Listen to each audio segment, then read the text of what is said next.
Downfall of the Democrats. The truth about the 2024 election. So, as we all know, the Democrats lost the 2024 election. Now that the dust has settled, it's not the massive repudiation of the Democrats that it sort of felt like, especially on election night. Trump's win of the popular vote was fairly narrow. He didn't win even 50% of the popular vote, if I'm remembering correctly. They took a pretty big lead in the Senate, but that can, mean many different things. What's more interesting to me is the House. Republicans obviously won the House, but it wasn't like a massive, red wave landslide, which is interesting given how just generally unpopular Joe Biden and Kamala Harris are. So the idea that this was, again, a massive repudiation of the Democrats, that the Democrats can never win again or whatever, I wouldn't go that far. We'll see what Trump does. We'll see what the far-right Supreme Court that he controls ends up doing and allowing him to do. But even this title, The Downfall of the Democrats. I mean, the downfall of this election? Sure. Are the Democrats generally awful in general? Of course. But are their hurdles insurmountable?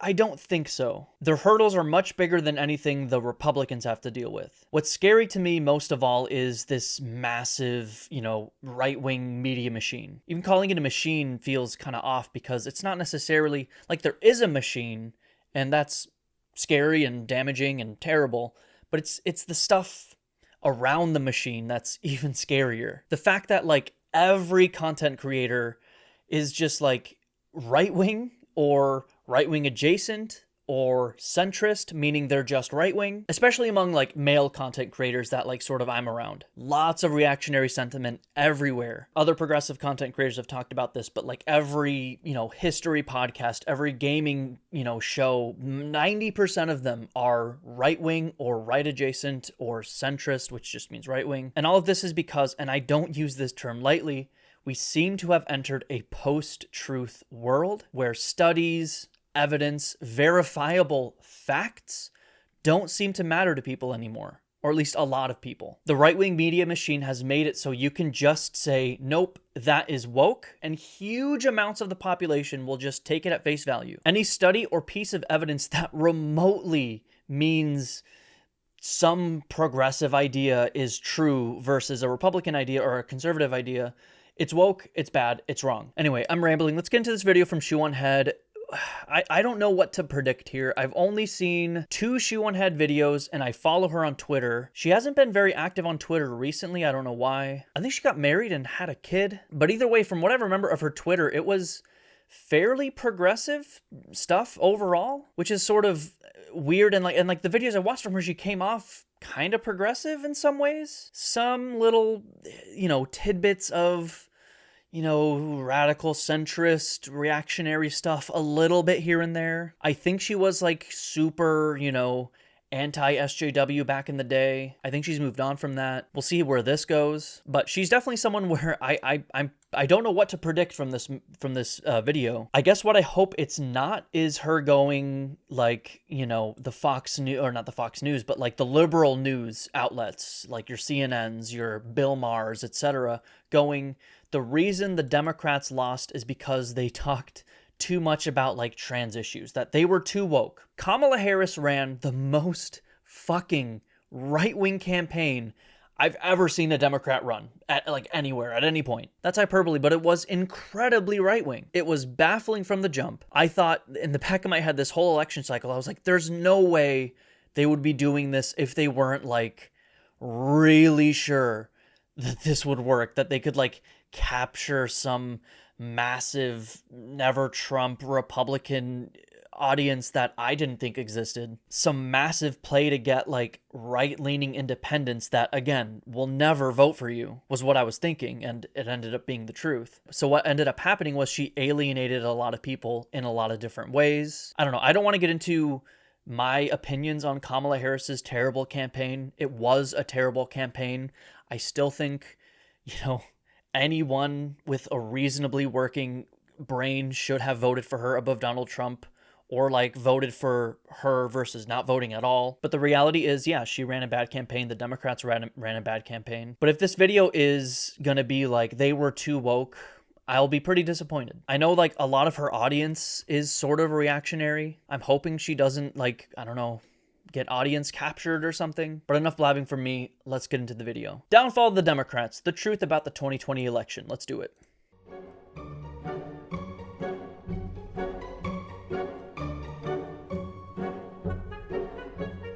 Election night. Sorry, what did that say? Bernie Sanders. Kamala Harris will struggle to win unless she speaks to the long-neglected working class. Based. Absolutely based. This is one of those, like, sorry for pausing immediately, but, like, I hate the idea that, like, I guess Trump spoke to the working class, but it was all wrong. Nothing he's going to do is going to end up helping the working class. I'm not going to blab about this. Let's just watch the fucking video. Election night in America, one of the most consequential elections in recent history. Donald Trump has won the presidential election in Kentucky. Don't make me relive this. Tennessee, and Oklahoma, Girl, Missouri. don't make me relive this. It's clear Stop. now that Stop. Donald Trump has picked up key Stop. support among Hispanic Stop. voters, You're killing me. despite all You're the killing things me. that he said. Donald Trump will win the state of North Carolina. That the state of Georgia will go to former President Donald Trump. The evening was Stop. increasingly somber. I don't even like as Kamala people Harris, realize okay? what this Don't get me map is wrong. looking like. CNN projects that Donald Trump No. of Pennsylvania. No. So you won't hear from the vice president tonight? News Decision Desk can now officially project that Donald Trump will become the 47th President of the United States. Do you really think that the Democratic Party is fighting for you? The overwhelming answer is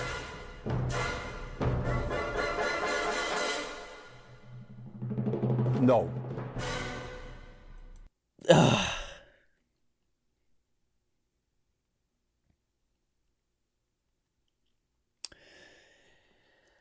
Woof.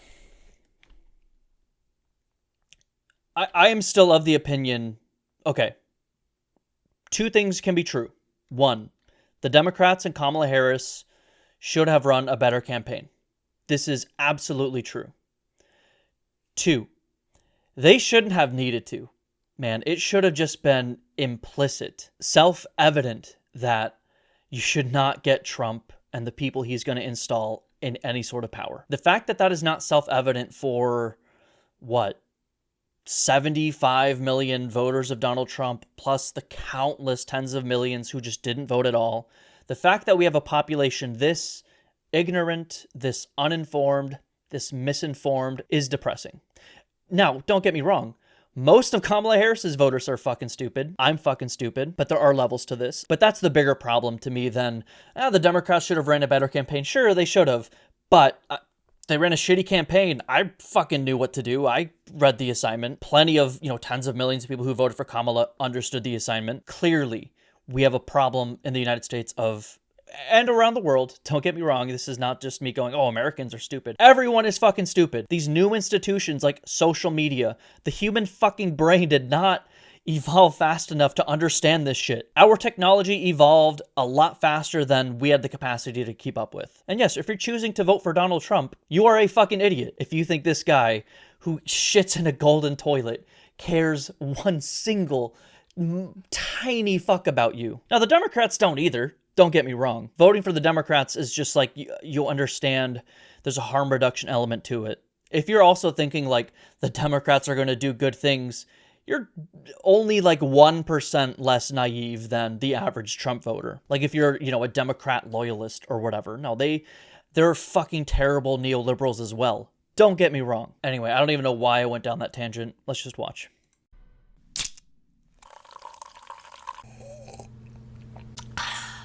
Well, well, well. What have we learned? Nothing, apparently. I regret to inform you, everything I predicted about the election in my last video came true, and more. Men did overwhelmingly turn out for Trump, especially young men. But I was wrong about one thing.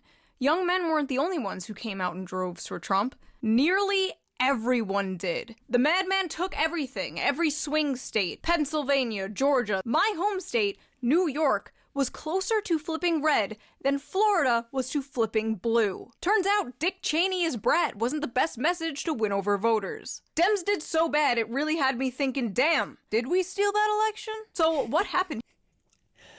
I think she stole that meme from Twitter, but it's a funny one. Here, how did it go so wrong? Is it too late for the Democratic Party, or can they? Is she saying we? So, like, again, I don't know this chick's politics, man.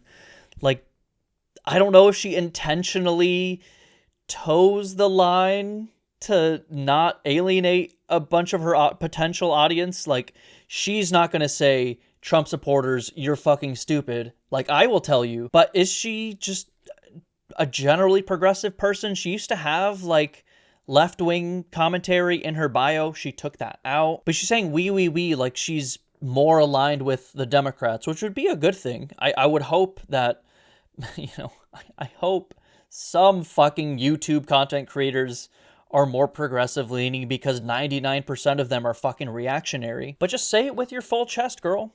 Seriously, don't tiptoe, don't toe the line. I know it gets you money, and you're probably too good of a person to go down the actual full-on right-wing reactionary rabbit hole. You're too good of a person. You're probably too smart.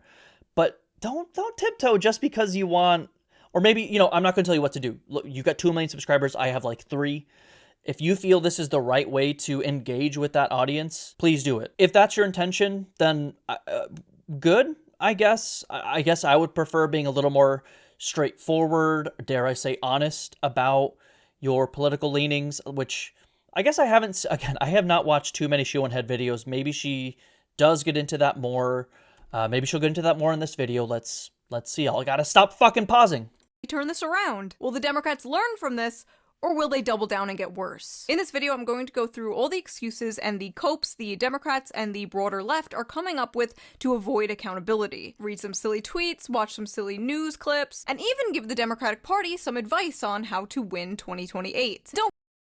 My favorite, before she gets into this, my favorite cope is, like, what are they calling it? Blue Anon, where, like, some libs are like, this is a suspicious election. Trump stole the election. Elon Musk hacked the voting booths. Since I've heard some really unhinged shit from leftists, or not leftists. Sorry, not leftists are not saying the shit. Leftists are laughing in the face of the liberals saying this shit, but it has been kind of funny. It has not reached the right wing's level of that, and in fact, what I'm saying is already like 2 weeks out of date. I haven't heard that much in the last couple weeks, really.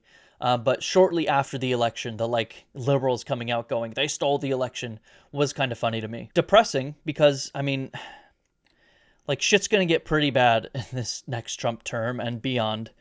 The super far-right majority of the Supreme Court is really gonna hurt a lot of people in the decades to come. So I understand the frustration and fear that liberals are feeling. They're letting it out, and maybe not the most productive way. That's sort of their whole thing. The general fear and anxiety that they're feeling, and, it coming out this way, I kind of get it. Anyway. Don't worry, Republicans watching this. They won't listen. Maybe in 2050, under the barren Trump monarchy, someone might come to their senses, but not anytime soon. If you only watched or read most mainstream liberal news, it really seemed like Kamala had this in the bag, which is why you should try to get your news. Kamala? Why can't nobody say her goddamn name right? Kamala. Whatever. I'm not going to get into it. From a variety of different sources. Oh, that reminds No ads. Sorry, I am not an ethical reactor. Sorry. No. And now let's get back to this election dissection, shall we? There's no point in saying good morning, because it certainly is not one. From blaming the American people to blaming Joe Rogan, the Democrats and the media are having a hard time coping with their loss. And I mean, if it's a pie, the Joe Rogan, and his audience, his massive reach, as well as just the sort of what I described earlier, the right wing to right adjacent media machine, was 100% hugely impactful to Trump winning. I mean, let's not beat around the bush here. Again, to pin it on one single thing, I would pin it on people don't make good decisions for themselves. I think that's the biggest, most obvious, glaring thing to me. But it's how people take advantage of that stupidity, or, maybe in the case of Joe Rogan, unintentionally propagate misinformation that the fucking dumbasses who watch him take for, at face value. And I say this because I know people personally who watch Joe Rogan who spread Joe Rogan's misinformation all the fucking time. And it fucking breaks my heart. Watching people parrot something they heard on Joe Rogan at face value as though it's a fact. I know this because I do listen to those Joe Rogan clips. And then I hear these people in my life parrot what they say in those clips. So again, the reason the Democrats lost is a big pie, but the right-wing horrific misinformation machine is a pretty big chunk of that pie, and Joe Rogan's a pretty big chunk of that right-wing misinformation slice. And I don't blame them. It was a pretty big loss. Embarrassing, quite frankly. Donald Trump overperformed in nearly every state, with basically every demographic, and the entire country seems to be shifting more red. Everyone was so sure dangerous, devious, dastardly Donald would never make his way back into the White House to steal democracy. And he did it. With democracy. Anyway, I got a lot of comments on my last video from new fags like, wait, you're left-wing and you hate the Democrats? Yeah, man. Okay, girl. Not even gonna say anything. Okay, so is she coming out as left-wing? Just do it. Just fucking say it. Say you're left-wing. Say you're progressive. Come on. And yes, I am left-wing, progressive, and I fucking hate the Democrats because they're a fucking right-wing party that has been, shifting more right-wing. And it has not been helping them. I'm trying to find that fucking map she just showed. The Democrats' shift to the right, I can't find that fucking map, but either way, yes, left-wing, the actual left-wing, and, many progressives, most progressives are incredibly critical of the Democratic Party. Bernie Sanders is an independent. He caucuses with the Democrats and he'll vote with the Democrats because, at least the stuff they're pushing is, not as bad or slightly better, or at least keep things functioning. You know what I mean? The Democrats' stuff they want to pass. Whereas the Republicans are obviously 20 steps back into just doing terrible things. But Bernie Sanders, one of the probably the most progressive senator we have right now, is an independent, not a Democrat. So yes, the left-wing progressives are incredibly critical of Democrats because they are a center-right, becoming just right-wing at this point party. Yeah, man, that's a pretty common thing. If you're shocked that I'm left-wing, maybe that's a sign you need to take a step back and evaluate some of the preconceived stereotypes you have of people. Not all of us are crazy blue-haired socialists, no. Some of us are crazy brown-haired socialists. But for those of you— Hey, yo! She did it! Okay. I take back what I said earlier about her not saying her political views with her chest, 10 toes down. Hell yeah. That is fucking awesome. For someone like her with such a diverse audience, who gets, millions and millions of views on her videos, to be I have these opinions, I act this way, I'll say the F slur flippantly, despite probably not being in the LGBT, Q community. Sort of like Hassan, although he won't, say a slur or whatever. I think I said this in the previous video that I watched of Shoe on Head, making progressivism, left-wing politics. Does she just literally say she's a socialist? Making, actual left-wing beliefs not come across shitty or lame or boring like I do, but making them come across better like people like Hassan do, people from what I've seen, Shoe on Head do. So, okay, fellas, she said she's a socialist. She said she's left-wing. Why do we hate her? I watch Hassan, and Hassan, not often, he doesn't really often talk about her, but at one point he did talk about her in the last few months, I think, and he was shitting on her. I don't know, man. I mean, we've talked about this before in the past, but leftist infighting, progressive infighting, it's fucking terrible, bizarre, unreal, unproductive. I hate, you're going to call me libbed up, but I'm going to say it. Don't let perfect be the enemy of good? Like maybe like 2017 me, I was very much a liberal, would, like she said the F slur there, like would have just completely written her off because she said the F slur. I know it's the like, you know, Newgrounds 4chan thing. I'm in my 30s. I was on the internet in 2008. I don't know, man.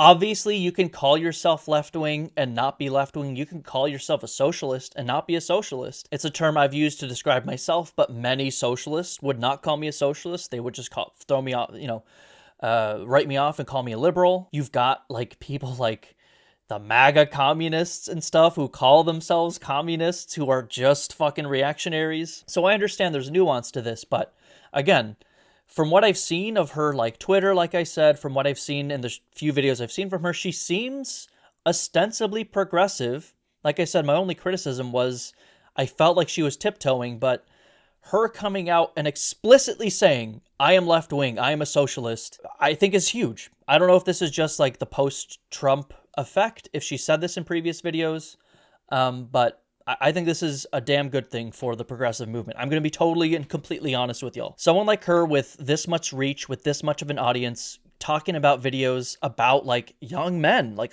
some of her videos about young men specifically are getting unthinkable amounts of views.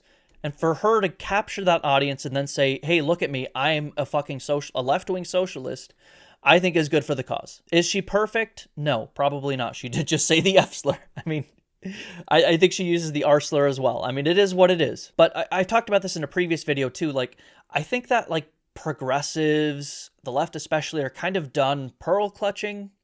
Not to say we should just be using slurs flippantly all the time. I think there are good reasons not to. But in general, we're sort of through with like, how dare you say that? How dare you do this? How dare you do that? That's kind of left the sort of progressive movement in the last, you know, few years, I would say. Anyway, let's keep moving. Those of you who are new here, hello, I am Shoe on Head. If you ask the right wing, I am Stalin. If you ask the left wing, I am Hitler. Fiscally far left, culturally centrist, socially retarded. But if you really must... Okay, we gotta rewind that. Hold on. Hitler. Fiscally far left... Okay, fiscally far left. She's defining herself as fiscally far left. I mean, that can mean anything. Like, you know, when I think fiscally far left, I think like, you know, vanguard, Marxist-Leninism, full-on central planning, far left. You know, in the context of American politics, far left is Bernie Sanders, you know, basic social democracy, small expansions of social welfare spending. That's far left in American politics. So, you know, I'm somewhere in the middle between what I just described. I'm wondering where she is there. Is she a fucking Marxist? I don't fucking know. And then she said, what, socially centrist? Culturally centrist, socially retarded. Culturally centrist. I mean, I again, unless she were to break down what these mean to her, it's impossible to know what exactly this means. That kind of has me a little bit worried, actually. It's sort of what I describe when I say, when someone calls themselves a centrist in any context, or a moderate in any context, I get a yellow flag that at this point is just a shade of red. It's a deep orange flag. Anyone who calls themselves a centrist, I just assume, okay, you have some kind of reactionary opinion. Now, coming from her who defines herself as left-wing, I guess, what could that mean to be socially centrist? Like what, I don't know. Are you okay with trans people existing? Are you the type who's just like, they just shouldn't play sports with cisgendered women? Are you the type to be like, they shouldn't even use bathrooms with cisgendered women? Are you like, gay marriage is okay? Are you like, gay marriage shouldn't exist? Are you like, gay people shouldn't adopt? Like, what does culturally centrist mean? I have no idea. Anyway, I'm fucking blabbing. Let's go. Socially retarded. But if you really must put me in a box, it's not that hard to pin me down. I'm a populist. Think Huey Long if he was a 5'3" Italian New Yorker woman who still did her hair and makeup like it was 2008. Put a pin in that Huey Long name, by the way. He's gonna come. Huey Long. Huey Long was an American politician who served as the 40th governor of Louisiana from 1928 to 1932 and as the United States Senator from 1932 until his assassination in 1935. He was a left-wing populist member of the Democratic Party and rose to national prominence during the Great Depression for his vocal criticism of FDR and the New Deal, which Long deemed insufficiently radical. Oh, okay. I was like, I mean, the New Deal was like, you know, I agree, not far enough, but the like best piece of legislation ever in the history of our country. I'm being a little hyperbolic, but you know what I mean. So he's saying, I think this is saying that Huey Long didn't think the New Deal went far enough, which is fucking based. As the political leader of Louisiana, he commanded wide networks of supporters and often took forceful action. A controversial figure, Long is celebrated as a populist champion of the poor, or conversely denounced as a fascist demagogue. Oh, okay. He was instrumental in securing Roosevelt's 1932 nomination, but split with him in 1933, becoming a prominent critic of his New Deal. As an alternative, he proposed the Share Our Wealth Plan of 1934. To stimulate the economy, he advocated massive federal spending, hell yeah, a wealth tax, hell fucking yeah, and wealth redistribution, I'm gonna fucking come. These proposals drew widespread support with millions joining local Share Our Wealth clubs. Poised for a 1936 presidential bid, he was assassinated by Carl Weiss. Who the fuck? Although the movement faded, Roosevelt adopted many of his proposals in the Second New Deal, and Louisiana politics would be organized along anti- or pro-Long factions till the 1960s. Damn. Okay, well, that was Huey Long. Come up later. I grew up... Okay, let's rewind a little bit more. Okay, she's calling herself a populist. That's another term with, you know, that could mean anything to anyone. Like, Donald Trump is a populist. You know, that doesn't mean he's in any way, shape, or form good for anyone other than himself, right? Bernie Sanders is also a populist. Populism, like, you know, it boils down to, you know, trying to appeal to the common person, in leftist terminology, the working class individual. And they generally have a streak of being, you know, anti-establishment, which Bernie was. Trump, to some degree, claims to be. Obviously, he is just the fucking establishment embodied. Look at who he's picking for his cabinet for his second term. It's all fucking billionaires and like oil executives. It's a fucking joke. He's not a populist. He's not a true populist. He doesn't give a fuck about the working class. And he's definitely not anti-establishment in anything but rhetoric. But let's continue. In the 90s and the 2000s, my political awakening was jibjab.com. The first time I voted for Obama. I was ready for that hope and change. Instead, we got the crushing of Occupy Wall Street and more drone strikes. And from there, it only got worse. I voted for Bernie in the primaries in 2016. Ayo, based. And I watched as the Democratic Party did everything in their power to destroy this man twice. So it is safe to say I am a little biased when it comes to the Democratic Party, but I don't think I've hated them more than I do right now. The truth is, my last video was way meaner and way harsher than the final product turned out to be.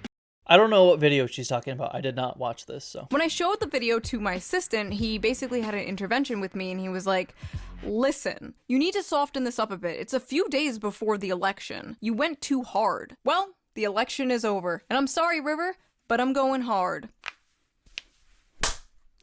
You idiots. You morons. You imbeciles. Kamala Harris? Really? That's who you threw up there? The one who dropped out before Iowa? The one who got blown the out by Tulsi Gabbard? Why didn't you hold a primary? Aren't you the f***ing saviors of democracy? Where the f*** was the democracy? Oh. I don't know if this is one place where just there's limitations in my knowledge, there's like gaps in my knowledge, but like would I have preferred a primary 1,000,000,000%? There was already not a lot of time given, you know, after Joe Biden dropped out to choosing the next nominee.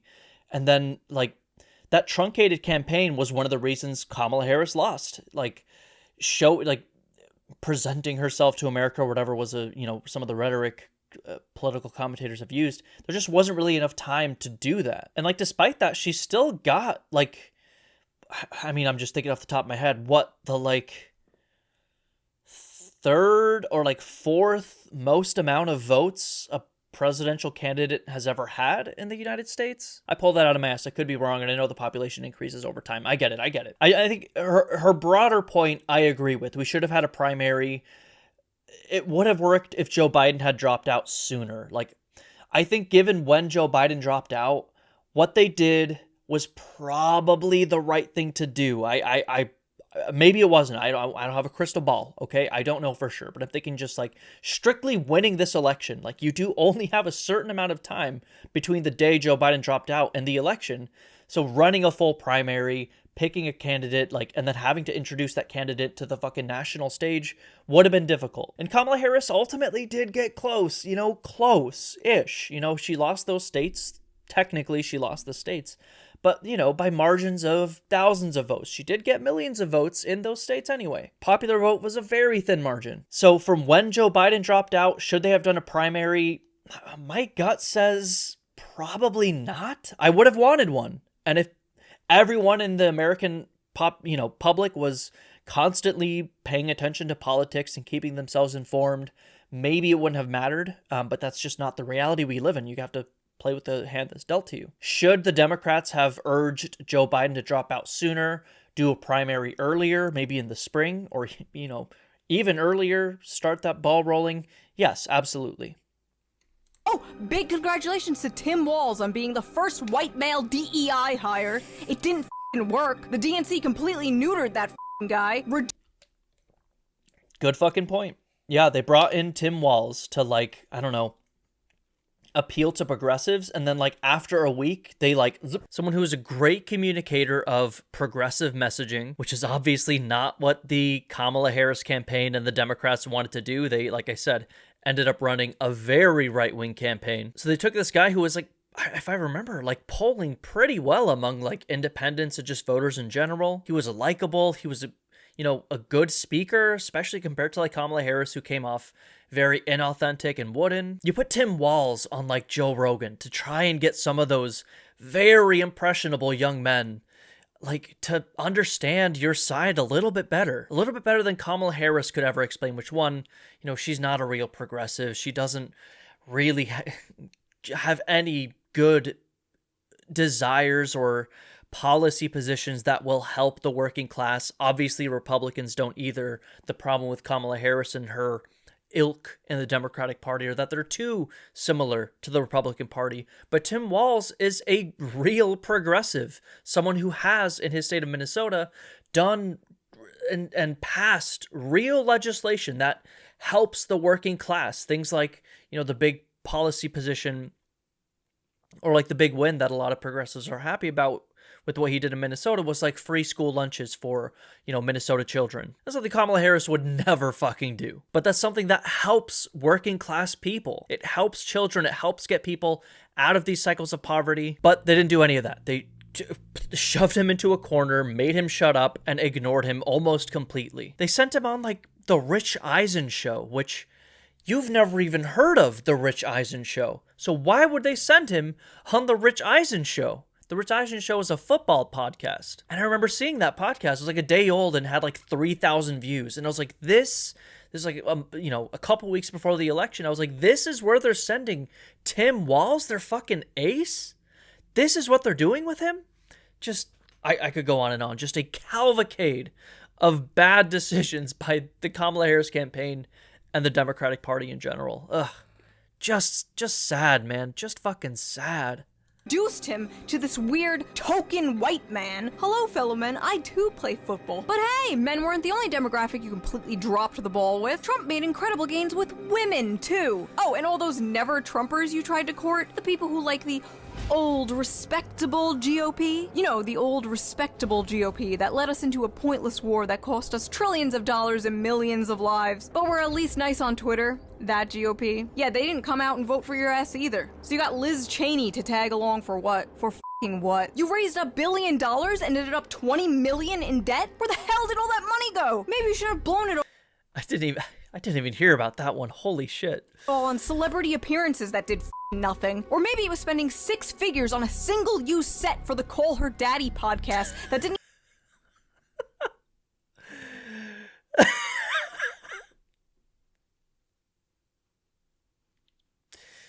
Just terrible, man. Just fucking terrible. Again, rewind. 1. Bad decisions? Yes. Should have mattered? No. Still, anyone with one brain cell, one functioning brain cell, should have known to vote for whoever was the opposite to Trump and what the fuck he was talking about doing. Again, symptoms of a bigger problem. But could Kamala Harris have, campaigned better? Yes, she could have. Didn't even hit 1 million views. I want to see a full audit of this campaign, because I wouldn't be surprised if this was all like a big money laundering scheme, because honestly, that makes more sense than this being a legitimate presidential campaign. Then, they had the audacity to beg their supporters for money after she lost. How about you? How about every DNC consultant should have this map sewn onto the inside of their eyelids? May they never have a peaceful wink of sleep for the rest of their miserable lives. So that is how I feel about the whole situation. But what do Democrats and the media think? What? Okay. Yeah. I'm right there with you, sister. That's the right fucking energy. Absolutely. Whew. What do they think the Harris campaign did wrong? Why do they think Kamala lost? I think Harris ran a really good campaign. If there's one person I do not blame for this loss, it is Vice President Harris. This is gonna be a long fucking video. The media this morning saying Dems need to have a reckoning. No, we don't. We can't be blamed because we expected Americans to be who they always claim they are. Democrats don't have a messaging problem. America has a racism problem. Kamala... Okay, so... hold on, let's break this down. Again, this is one of those, okay. 1, yes, the Democrats absolutely have a messaging problem. I talk about this all the time. A big part of it is right-wing messaging, reactionary messaging is just easier. You can just lie, make shit up, and your followers will not, hold it to any amount of scrutiny whatsoever. Democrats, even as bad as liberals are, as bad as the average Democrat voter is, they're not that bad. They will hold you to at least some amount of scrutiny, whereas the Republicans obviously will not. But the Democrats have a messaging problem? Yes. It's complicated, but yes. America has a racism problem. I mean, also, yes, this is a fucking very racist country. You have systemic racism, you have implicit racism, implicit biases, all sorts of stuff. And yes, Kamala Harris being, a person of color, is that going to have an effect on some amount of people? Sure it will. Is that why she lost? I don't think so. Like I said, if it's a pie, her being a person of color, I think is a very, very slim sliver of that pie. If you took Kamala Harris and did everything exactly the same, except she was a white woman, I still think all things exactly the same, Trump probably still wins this election. Even if Kamala Harris was a man, a white man, and again, everything else was exactly the same, Trump still probably wins this election. Trump would have beaten Joe Biden, a white man. You know what I mean? I think Kamala Harris, would have did better than Joe Biden would have done. And again, he's a white man. She's a woman of color. So does America have a racism problem? Yes, it does. Is this why the Democrats lost the House, the Senate, and the presidency? No, I don't think so. Kamala ran a flawless campaign in 100 days, and I refuse to let y'all gaslight me into believing anything other than that. She lost because she's a woman, and a black one at that. Again, I disagree. Would she have gotten more votes if exactly the same situation, but she was a white man, equally uncharismatic, equally with terrible policies or no policies or whatever the fuck they were doing? Would she have gotten more votes? Probably. Would it win them the election or the House or the fucking Senate? No. So I don't know. I don't really think this was, top of the list for why the Democrats lost this election. I mean, this really was an historic, flawlessly run campaign. Listen, I'm no political analyst, but Opium. Losing seems like a pretty big flaw. Truly, don't overthink it. It's because she's a woman, she's a black woman. No. That's incredibly reductive. In some situations, could this be relevant? Or sorry, extremely relevant? Yes, it could. But, you know, I don't think so. Like, Hillary Clinton was a woman. She won the popular vote by several million votes against Donald Trump. She just happened to lose 3 states by like 4,000 votes in each one. You know what I mean?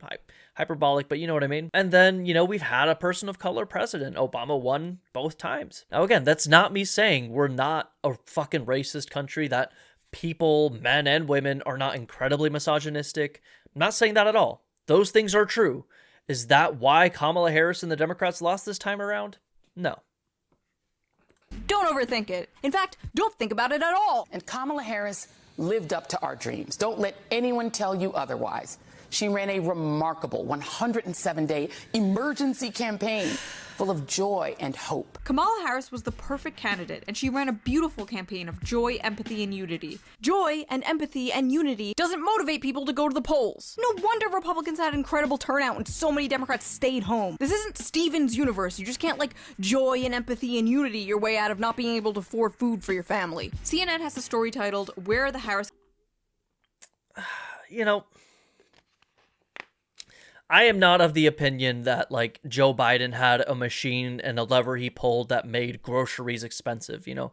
Every economist will tell you this was, you know, a global phenomenon, pretty much, that affected the global economy. And I don't sincerely think Trump is going to do anything in the short term or the long term to make lives better for working class Americans. Obviously, the Republicans and most of the Democrats' MO is to just help the ruling class, the wealthy class, the ultra-rich, where everyone, the ultra-rich, not the ultra-witch. The ultra-rich, whatever you want to call them. Anyway. This campaign went wrong. Nope, I won't read it. Harris ran a great campaign. The story should be titled, "Where the American People Went Wrong." So I'll say, Harris ran a great campaign? No, they ran a bad campaign. They could have won more votes if they ran a better campaign. I do believe that. Where the American people went wrong, to some degree, I do believe that. I think too many Americans are too impressionable, too susceptible to misinformation and propaganda. I could go on and on.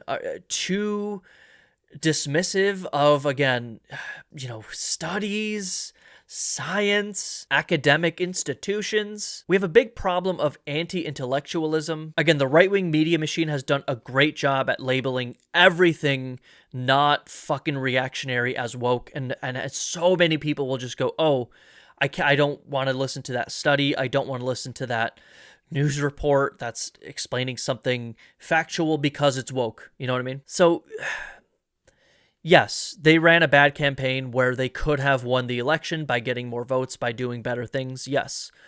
Do I also think there's a clear problem when this many people, regardless of whatever the Democrats did, still decided to give Donald Trump a second shot? I think that is also a pretty significant problem that needs to be addressed. And I don't know how we address it. I don't think we can. You want my honest opinion? I think we're fucking cooked, but we'll see. La la la, I can't hear you. La la la la la la, I can't hear you. It's not me, it's you. La la la la. The cope is unreal here. They don't even want to listen to criticism. They really think they did absolutely nothing wrong. They only see this as a Trump win and not a Democrat failure. Kamala Harris was not a flawed candidate. America is a flawed country. I mean, could these things be true? I guess I'm the fucking radical centrist. One, she was a flawed candidate. They ran a flawed campaign. America is a fucking flawed country, and Americans are fucking flawed people. All people around the world are fucking flawed people. I'm not trying to say anyone, anywhere, or any country is some incredible fucking utopia of, geniuses. But yeah, there is a problem with the American voting population. I do sincerely believe that. If this many people are voting for reactionaries, there is a problem with those people, like, you know, they're victims of, you know, education cuts, horrific reactionary propaganda being fed into their fucking brains every minute of every day. They're victims, but they are voters, and they are making bad decisions. This incredible tweet here is from Shannon Watts, who is on the board of Emerge America, which is an organization that, quote, shows Democratic women how to run for office. Yeah, we're never getting a female president. Joe Biden's been a phenomenal president. He's lived up to so many of the promises he's made. There's one promise left that he could fulfill, being a transitional figure. He could resign the presidency in the next 30 days, make Kamala Harris the president of the United States. Whoa. It would absolve her. Wow.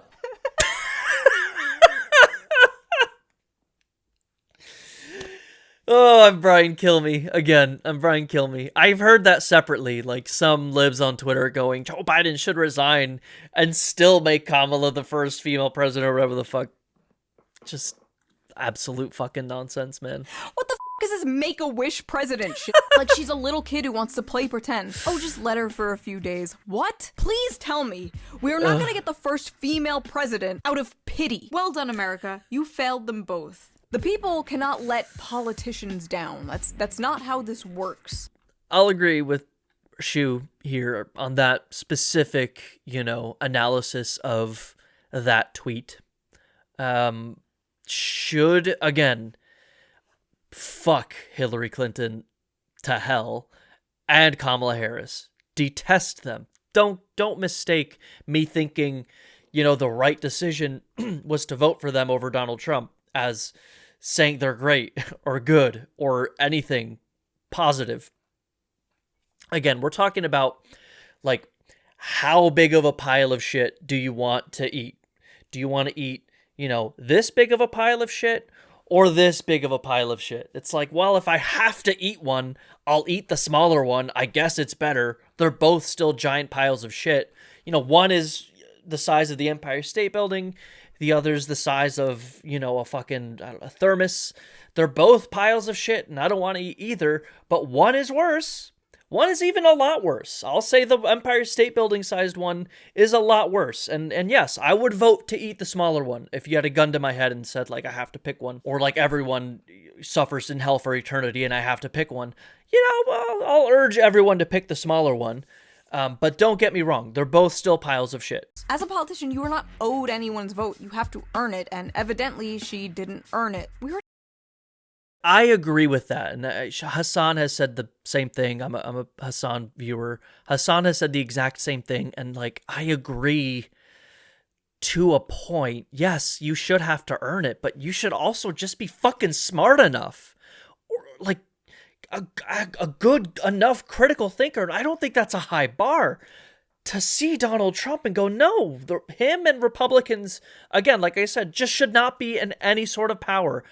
It is truly, truly unfathomable to me how you can be an adult human and like tie your shoes and like drive a car and still lack some amount of critical thinking to also vote for Republicans. I truly don't understand that. So yes, should Kamala have done better to win people's votes?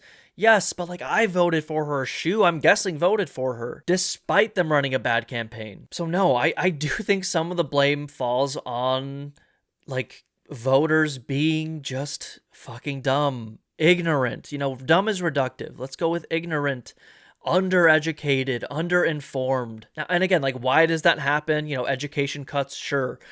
The government not doing anything positive for you, yes, that's a big problem that's got people, that's a big problem that is why a lot of people are disillusioned with participating in the government and such. Decades of neoliberalism has not helped the average working class individual a whole lot, and both parties are doing it. But again, I will say again with my full chest that this should not, for any adult human, have been a difficult calculation to make between which one you're picking. It just should not have been.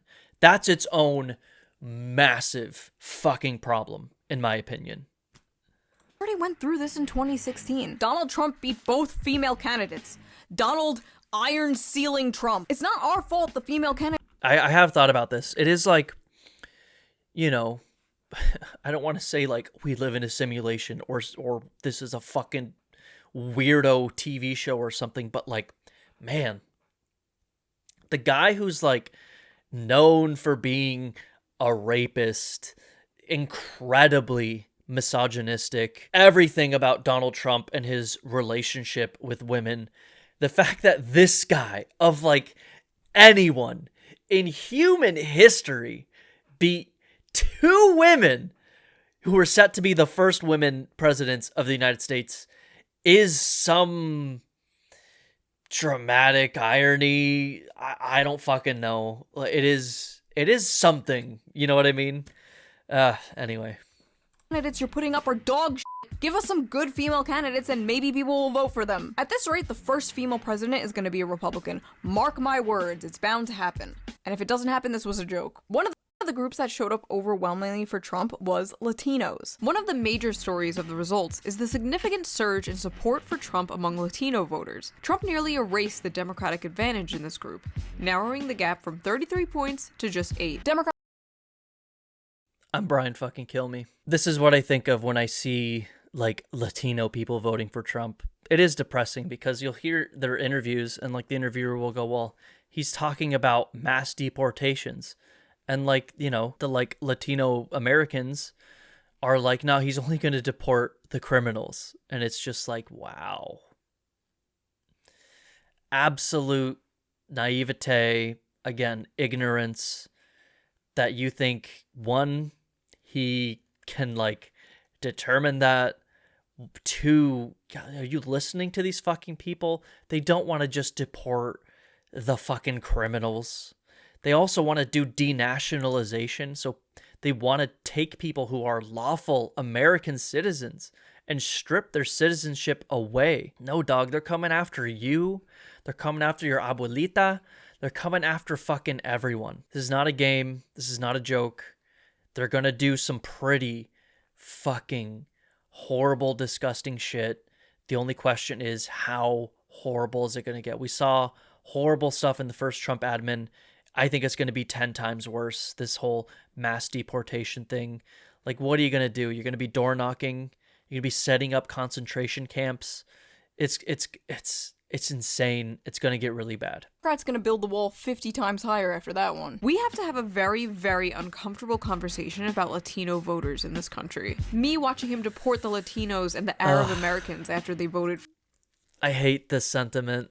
Again, like, I get being frustrated by people voting for Trump.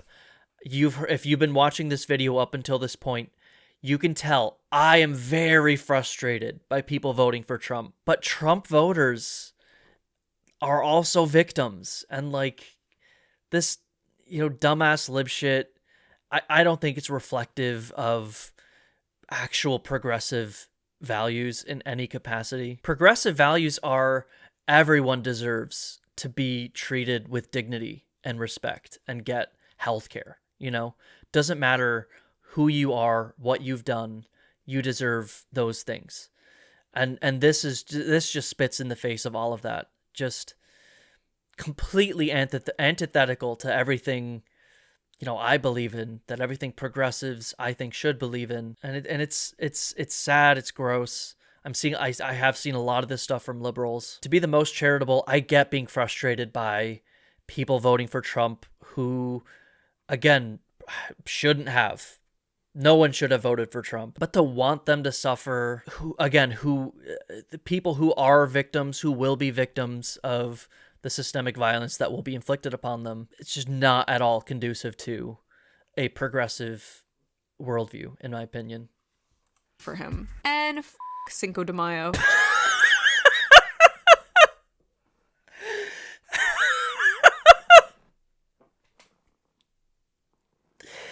200K likes? How did I not see this one? Yo. We're cooked, man. We're cooked. We're cooked on both sides. Obviously, we're cooked on the conservative side. That's just...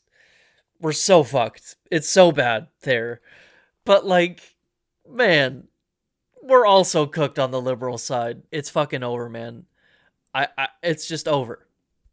It's over. However you want to interpret what I mean by it's over. Think of it interpret this as bad as possible. It's fucking over. It's done. We fucking lost. To all you Latinos that voted for Trump, I hope he mass deports you and your entire family. Whether you were here legally or not, you gotta go. I know for a fact that most Latinos for Trump have undocumented family members. Oh, I've seen this. I've seen this one. This one is insane. This one is fucking insane. So if you know of a Latino who voted for Trump, I urge you to call this number and report said family members. Donald Trump's strongest soldiers. Spiteful liberals. A district that's 97% Latino went 75 percentage points for Donald Trump. Why? Misogyny. It's on the border. It's the border misogyny. crisis is on their doorstep. And they were begging people to care about it for years. We need to take some less. That's what that was. Another demographic for people that overwhelmingly showed up to vote against. I'm Brian Kilme. I'm Brian Kilme. I'm Brian Kilme. Kill me. Kill me. Kill me.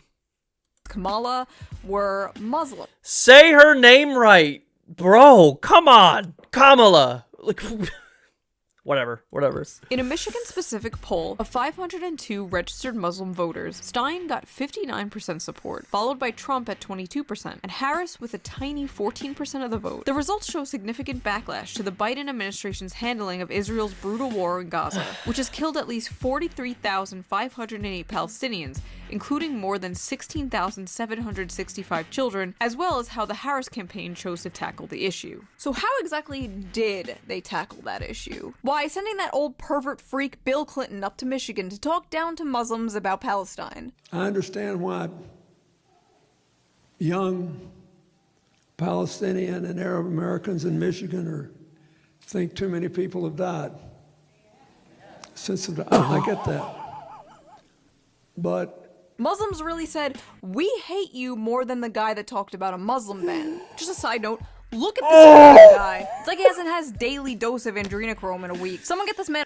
I've seen that clip, and it's still just, we're in a fucking nightmare world, dude. This is a fucking nightmare. A fresh child stat. Muslims, Latinos, who else are we gonna blame? Ah yes, women. Yes, Trump improved with young men, but he drew in young women too. Wow, look at that.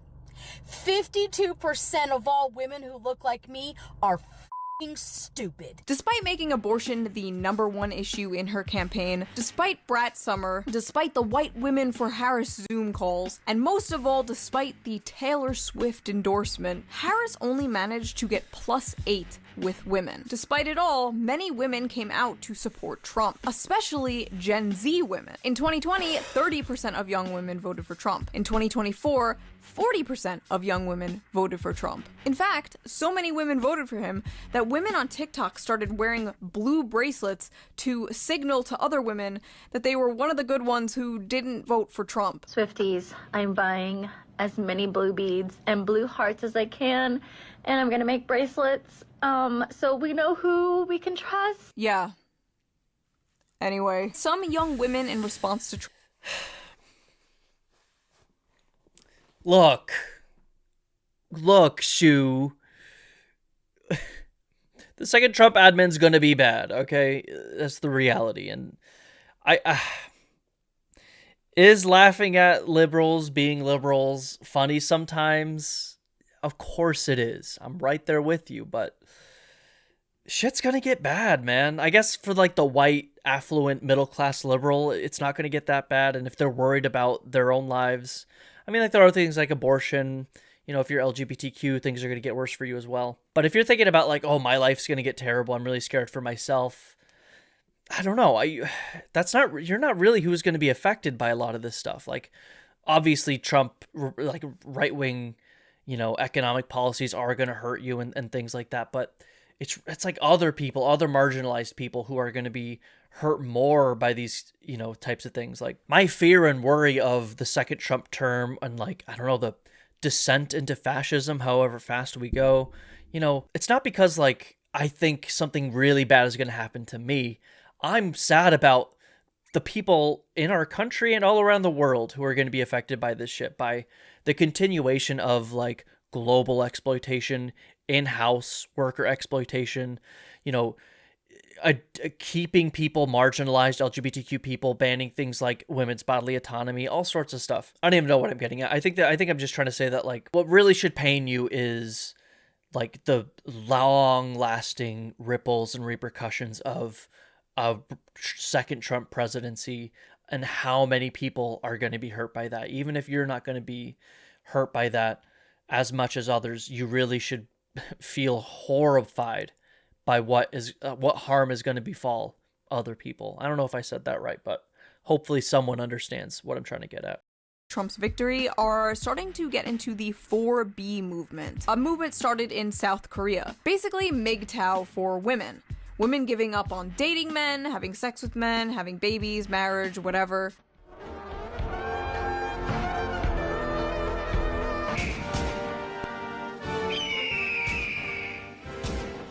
We are taking coochie off the table indefinitely.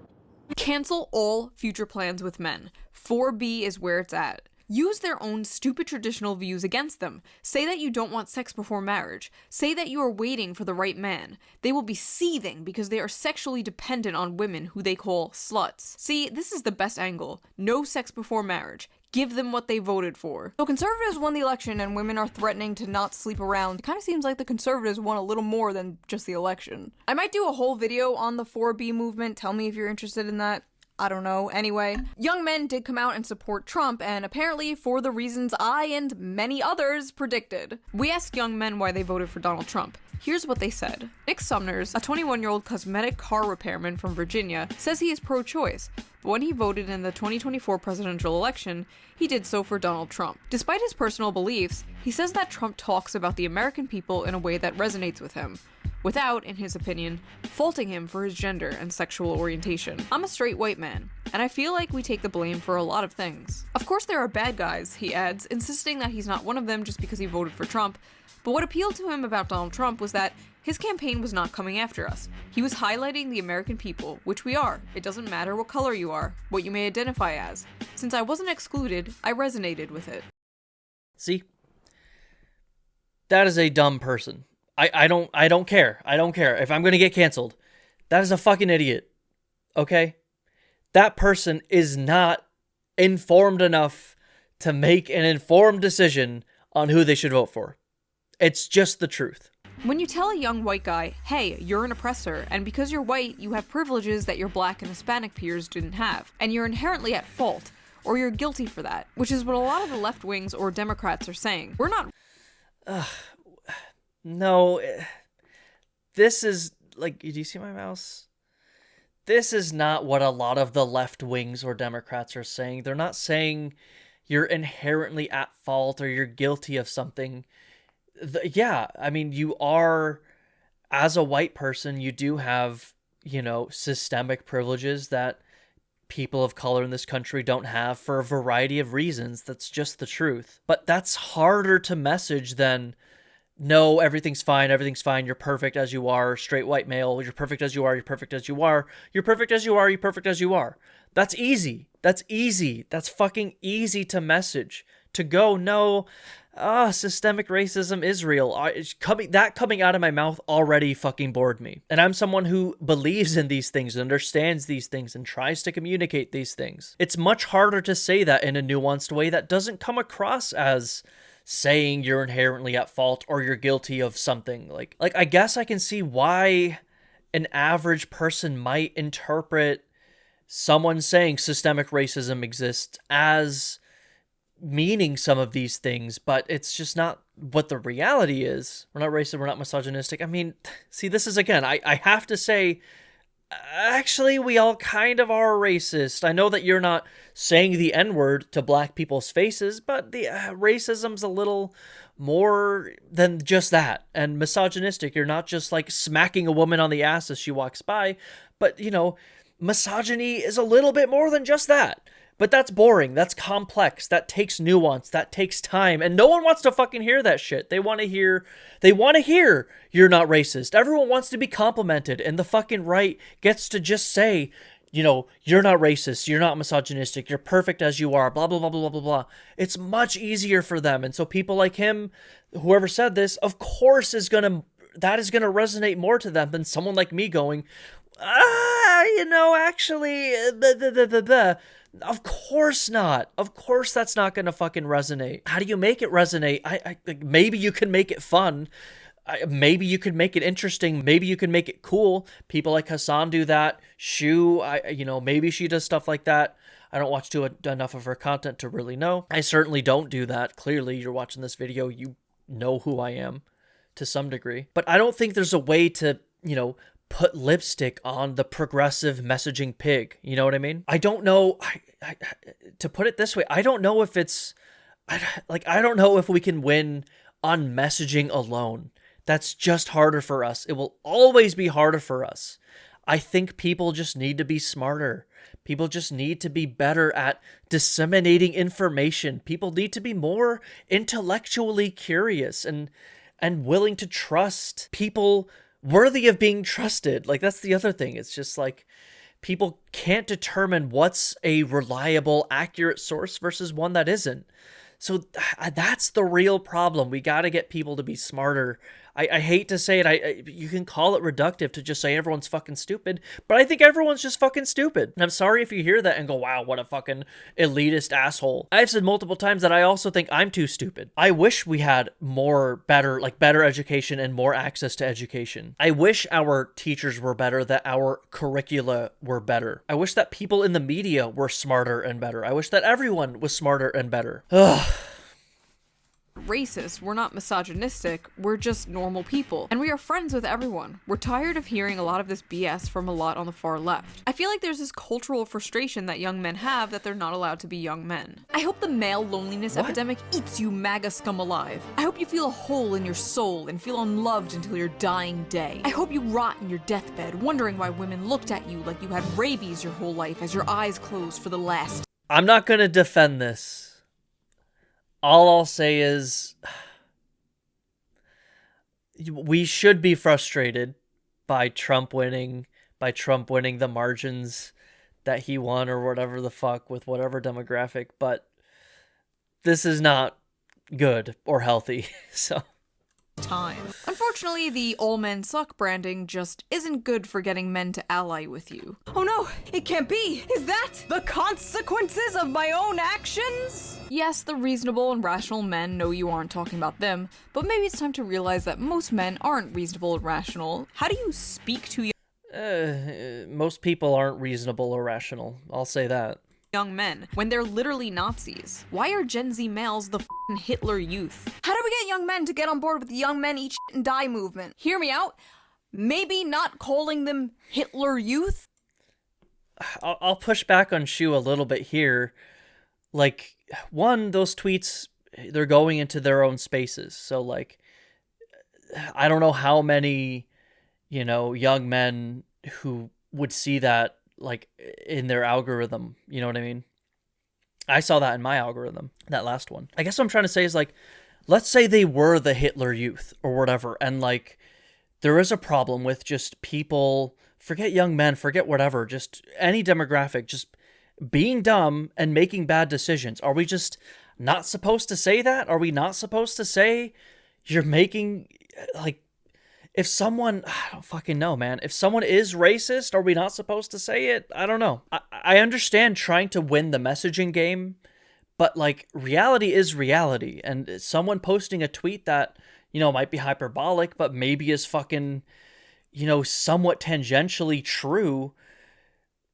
Like, we have a problem with young men being fucking reactionary. I see young men. I talk to fucking young men. I'm a young man, obviously I'm in my 30s, young-ish. Yes, a lot of these young men act a way they probably shouldn't, have beliefs that they probably shouldn't have, reactionary beliefs. So, like, yeah, okay, calling them Hitler youth is a joke, but like, they have these fucking shitty reactionary beliefs. They're voting for shitty reactionaries. I'm being brutally honest on the way I see this fucking world that I'm living in. And I'm seeing young men and all people of all demographics, don't get me wrong, having bad beliefs, reactionary beliefs, shitty beliefs.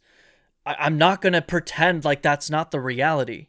After the election, a YouTuber I am subscribed to uploaded a video called How the Right is Winning Young Men, and I was excited to see his take. But then it comes time to talk about men's issues, and this is how he did it. But this is the part where I want to enter the male loneliness epidemic. I know. We're all tired of hearing.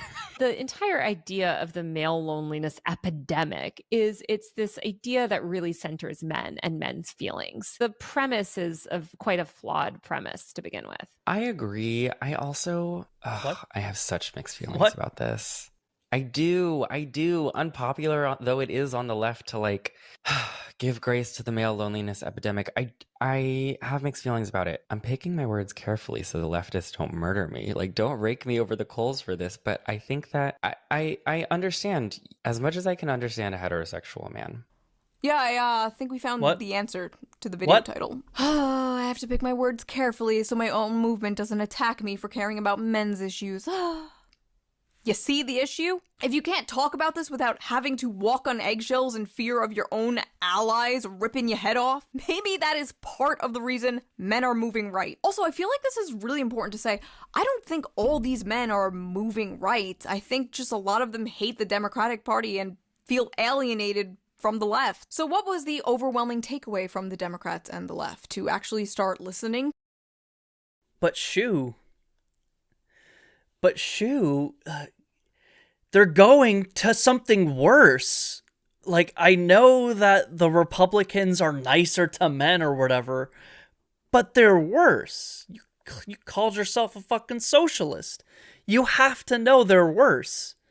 So, like, the problem is these men are just impressionable. They're going to a worse movement for the wrong reasons. Like, that's the real problem. Yes, should the left message better? Maybe, but they're making poor decisions for themselves. To men? No, of course not. Instead, their solution once again seems to be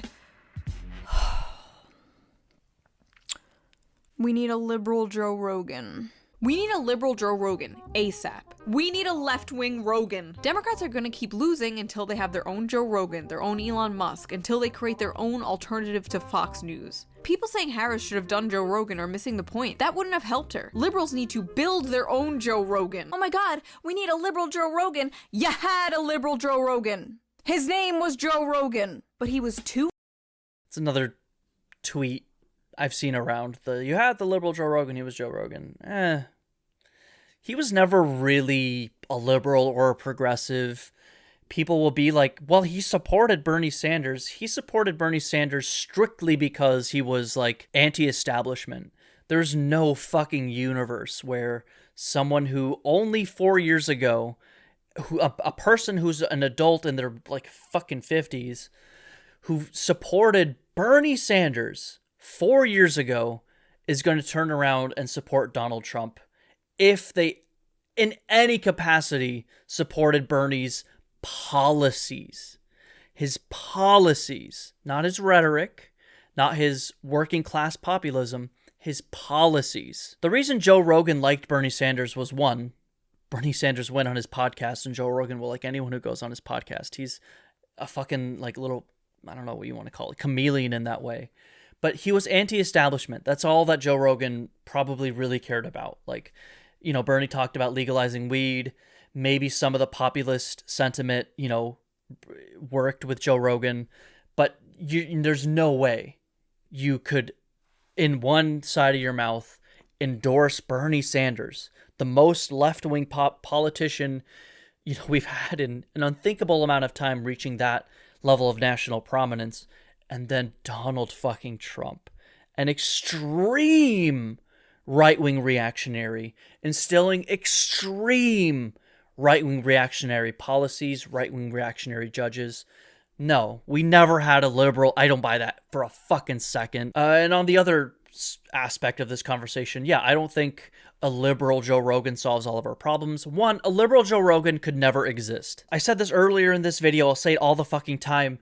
Conservative messaging is just fucking easy, and it's not as boring. It's fucking fun. It's like fast food. It's It's easy, it's cheap. You can just lie, make anything up, and your audience will eat it up with no scrutiny. You can't do that even on the most annoying liberal side. They don't have that same luxury to just make shit up willy-nilly, to just believe every possible lie. Liberals in the left don't have that luxury. That's why there could never be a liberal Joe Rogan. Again, everybody, here's my worldview in a nutshell, okay? Here's my worldview, 1-to-1, exactly. I'm going to lay it out right here, okay? The solutions to our problems aren't a liberal Joe Rogan. It's not even Kamala Harris running a better campaign, probably. It's people being smarter. That will only happen after generations, decades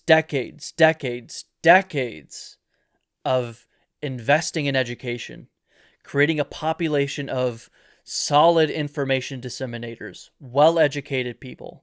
Not to say everyone, only people who go to college or school are educated. I've said this many times. Don't misconstrue what I'm saying here. I'm talking about a broad tendency.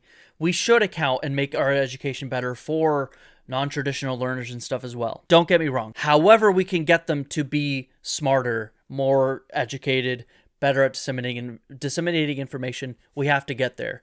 But again, that'll take decades. We don't have decades. That's why, again, and I can't emphasize this enough, I think it's fucking Jover. Not like the nukes are going to fly in 1 year and we're all going to die. It's going to be a slow crumble. Anyway. Too edgy, too problematic, said too many no-no words, talked to too many no-no people about no-no topics, and... No, shut the fuck up a little bit, Shu, okay? I hate this shit. Like, I left the left because, they didn't like that I talked to XYZ person or whatever the fuck, or I said the F slur or the R slur. No. Fuck that to a million tiny pieces, okay? Every single person who identifies as left-wing or liberal or progressive could fucking hate me. And that would not at all change my worldview, the things I think should happen for people in the world, which, tend to align with a progressive worldview. If Joe Rogan had a progressive worldview and liberals made fun of me for I don't know, using the R slur or something, so now I'm a fucking reactionary who's voting for Donald Trump and endorsing Donald Trump? Nah, fuck that. You're talking about an unprincipled fucking dipshit who would do that. And that's who Joe Rogan is. He's a fucking incredibly stupid person who was never a principled, well-informed progressive. Nah. 100 million% disagree with Sean Head here. She's completely off base.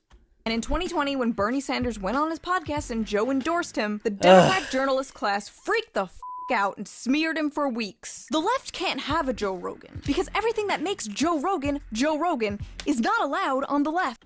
No, fam. What makes Joe Rogan are stupid people. Stupid people watch Joe Rogan and like what he has to say and like what the people he has on has to say. That's the fucking problem. Kamala Harris ditched Joe Rogan podcast interview over progressive backlash fears. See, that's his own problem. One I don't think exists. Every progressive I heard was saying go on Joe Rogan. Maybe annoying liberals, but those are not progressives, actual progressives. I'm not trying to go no true Scotsman on you, but every progressive I heard was no, this would be the right choice for her. Maybe liberals were don't do it, but progressives were no, please go on Joe Rogan. So Joe Rogan was too problematic, but Liz Cheney was fine? Listen, you don't need a leftist Joe Rogan or liberal Joe Rogan. You just need leftists and liberals to go on Joe Rogan. And that means not giving a shit about being canceled by your own movement. Look, you can have an argument with Rogan, agree with him, disagree with him, but what's the problem going on those shows? I got vilified by some of the Democratic establishment because I went on Rogan's show. Now, okay, well, Bernie said what I said. I guess the Democratic establishment, the liberals, will yell at you for going on Joe Rogan, but will it cost Kamala, votes? No, the Democratic establishment's going to vote for you whether you go on Joe Rogan or not, but you could gain votes by going on Joe Rogan. A lot of other people are doing just that. Anyways, liberals should start doing podcasts and TikToks and whatever aimed at setting the youth straight. Ah yes, there's nothing the youth enjoy more than being set straight. We don't have the equivalent of Joe Rogan and Jordan Peterson to move that man in a feminist direction. By the way, we should educate men that it's actually really great to live with a strong woman who makes money. It's actually easier. Life is easier. We're gonna be under Republican rule for the next 100 years, aren't we? One, yes we are. Two, I fucking hate liberals, man. I fucking hate liberals. Holy shit. Trump's win leaves Democrats asking, where are our bro whisperers? We have to make entertaining, engaging content that men want to watch and care about. Then, over time, you pepper in more progressive views. Okay. This is what I mean, dude. I am of the opinion that you should not have to trick people to make the right decisions when you vote. You know what I mean? You should not trick people into being progressives. Now, then you have people like Hassan who are like, I intentionally do this. I am entertaining and engaging, and I try and be more bro-y, or like I am bro-y and I know that appeal. He doesn't fake anything. I know I am bro-y and I know that appeals to people, and I use that to my advantage when I try and pepper in my progressive views to try and get those people on our side. And I think it works. A lot of people will probably respond positively to someone like Hassan doing that. And I think that is ultimately a good thing for progressivism. He should keep doing that. Shu should keep doing that if that's her intention. All I'm saying is it shouldn't have to be that way. Is that a vector of educating people? Yes. And we should use every vector we have. Do I think that's the be-all, end-all, and like this is how we win in the long run? No, I don't think so. So you want to start a normal podcast and then start sprinkling in propaganda? Should you even be saying this out loud? Dems need to seriously put all their money into creating propaganda networks to compete with the right's massive amount of propaganda. Democrats need their own propaganda machine, and I'm not even joking a little bit. First of all, again, I don't think we need better propaganda is something you should be saying out loud. Second of all, Democrats already have that, and have had it for decades. It's called Hollywood. It's called every celebrity, every institution, every piece of media, from movies to video games. It's I know what she was saying, and I'm not gonna vehemently disagree with her, but it's not the same thing. Like, Hollywood is not the same thing as the fucking right-wing news machine. Like, you know, Hollywood normalizing gay people earlier than politicians do is not the same as getting all of your news from horrific reactionaries like, you know, someone said Jordan Peterson, Joe Rogan, all these people, right? Fox News. I get what she was getting at. Not the same thing, in my opinion. Celebrity from Beyonce to Taylor Swift endorsed her. She had Cardi B at all her rallies. She got the fucking Avengers together. Hi, you guys. Hi, Avengers. Again, this is not the same thing as who am I getting my news from? What news am I hearing every day? One call from the fucking Avengers is not the same as for 18 hours a day. Tens of millions of people are being inundated by reactionary propaganda. This is not the same thing. I disagree with Shu on head here. Not the same thing.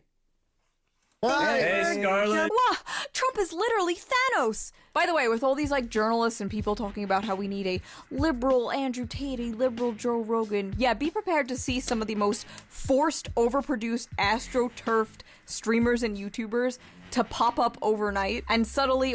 Yeah, I'm thinking like what she just described is that like, is it Brett Cooper, the like female Ben Shapiro who works for the Daily Wire? That is like astroturfed, like really fake, trying to make Gen Z girls and women to be more reactionary. You know what I mean?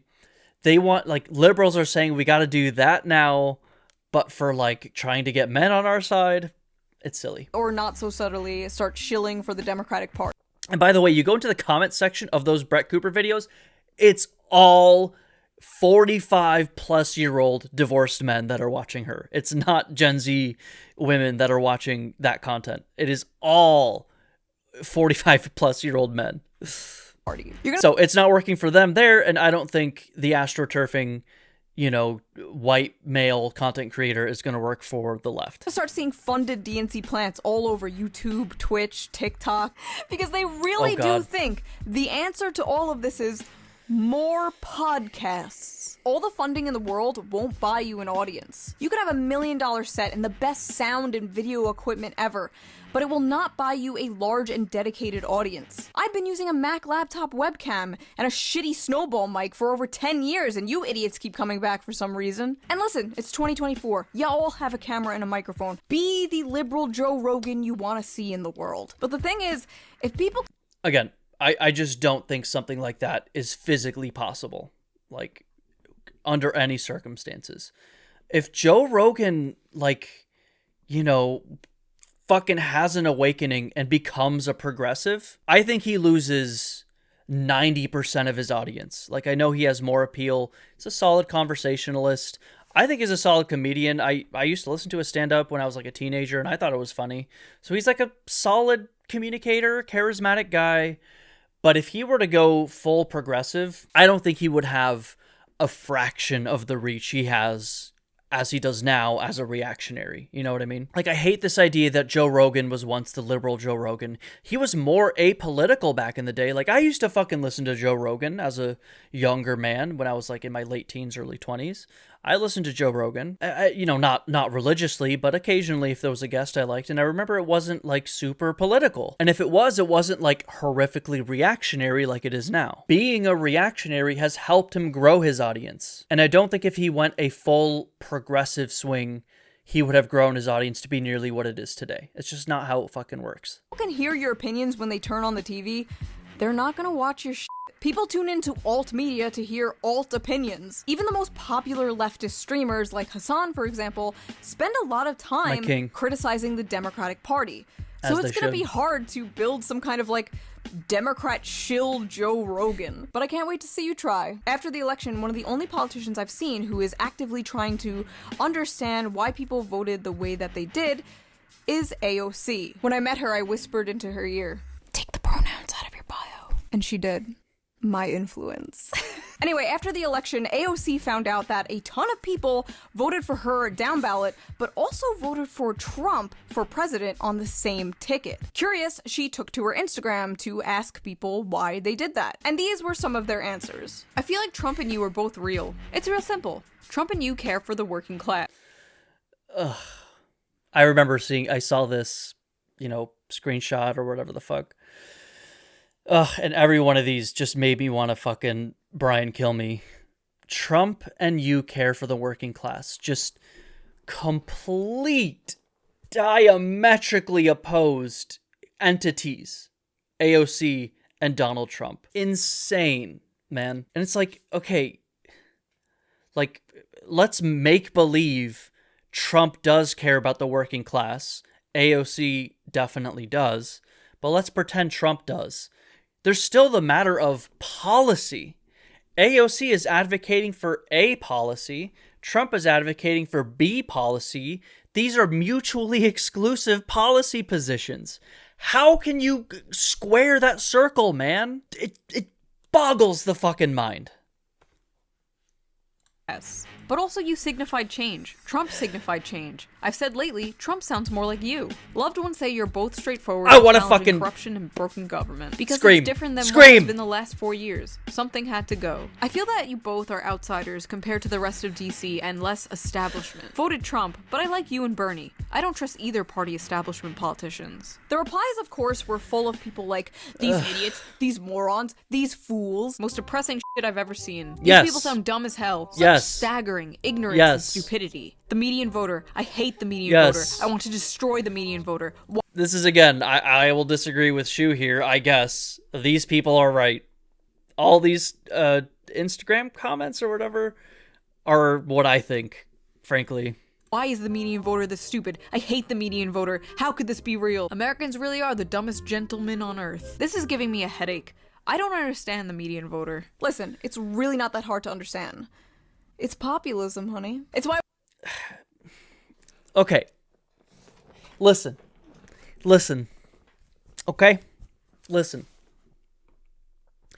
If your goal is to win elections, which I'm not naive, that should be the goal, yes.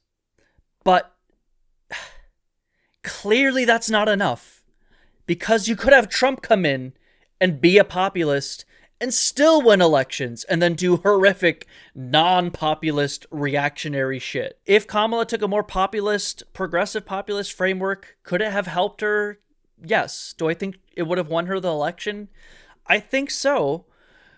But it's clearly not enough. I don't think we should be looking at this on winning the next election. Like, okay, I'm wording this wrong. We should think about winning the next election, and Democrats should be being more progressive or populist, however you want to define it.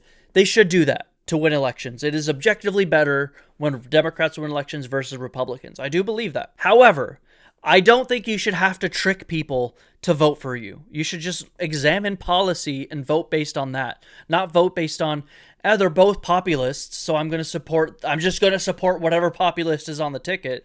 That's still stupid, in my opinion. That's still not good. When I went to January 6th and told a bunch of boomers I was a Bernie supporter, a ton of them reacted like this. I think he's one of the few honest people yeah, I think he's honest. He beat Hillary Clinton, and he would have beat Joe Biden, too. People hate empty suits that sound like they're constantly reading from a script. They want someone who tells it like it is. Someone who fights for the everyman, or at least sounds like they do. How are you feeling about Trump's upcoming presidency, Trump 2? I voted for him. Oh, you like AOC? Yeah. Did you vote for her? Yeah. Remember one thing. Again, maybe I'm just a policy hawk. I think that's how it should be. It should be policy, policy, policy, policy.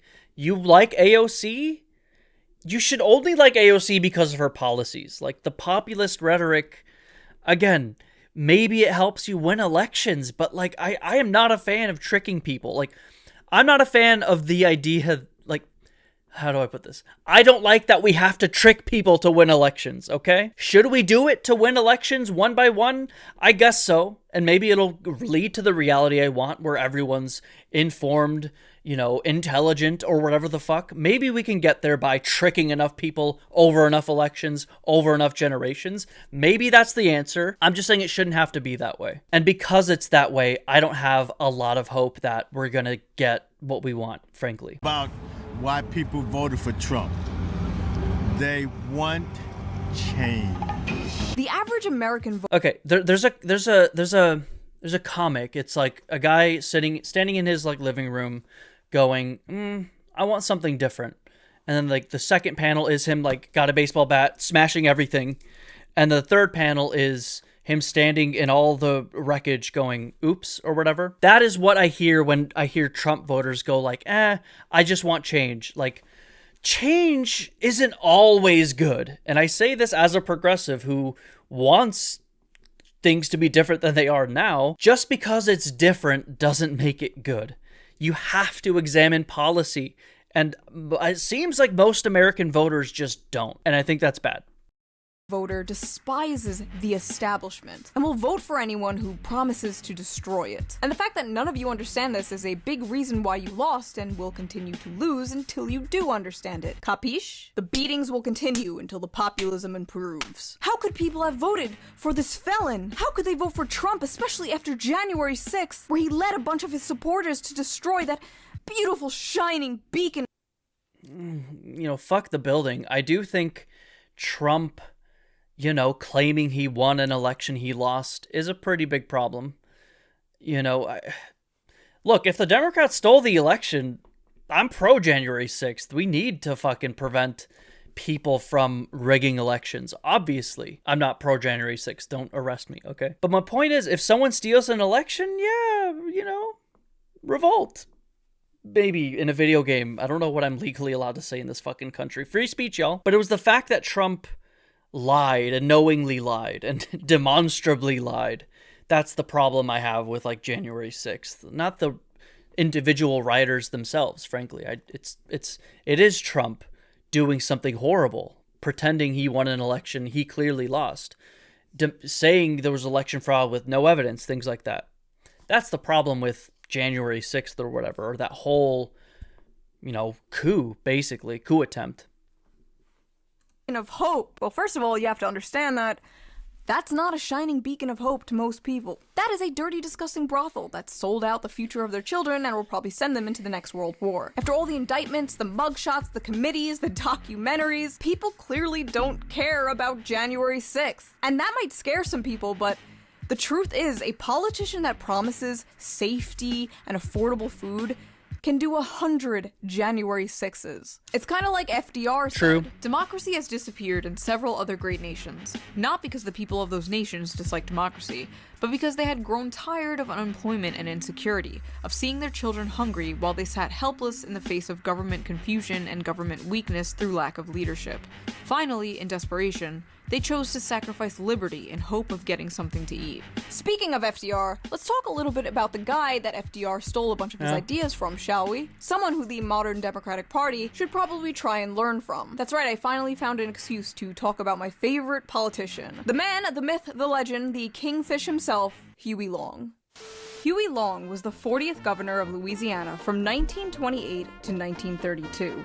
He was a populist member of the Democratic Party and rose to national prominence during the Great Depression. He took on big oil and Wall Street and drastically helped lift Louisiana out of poverty. Long had many supporters and haters, and to this day is celebrated as a populist champion of the people, and at the same time, denounced as a fascist demagogue. To give you a better idea of who Huey was, here are some quotes from the man himself.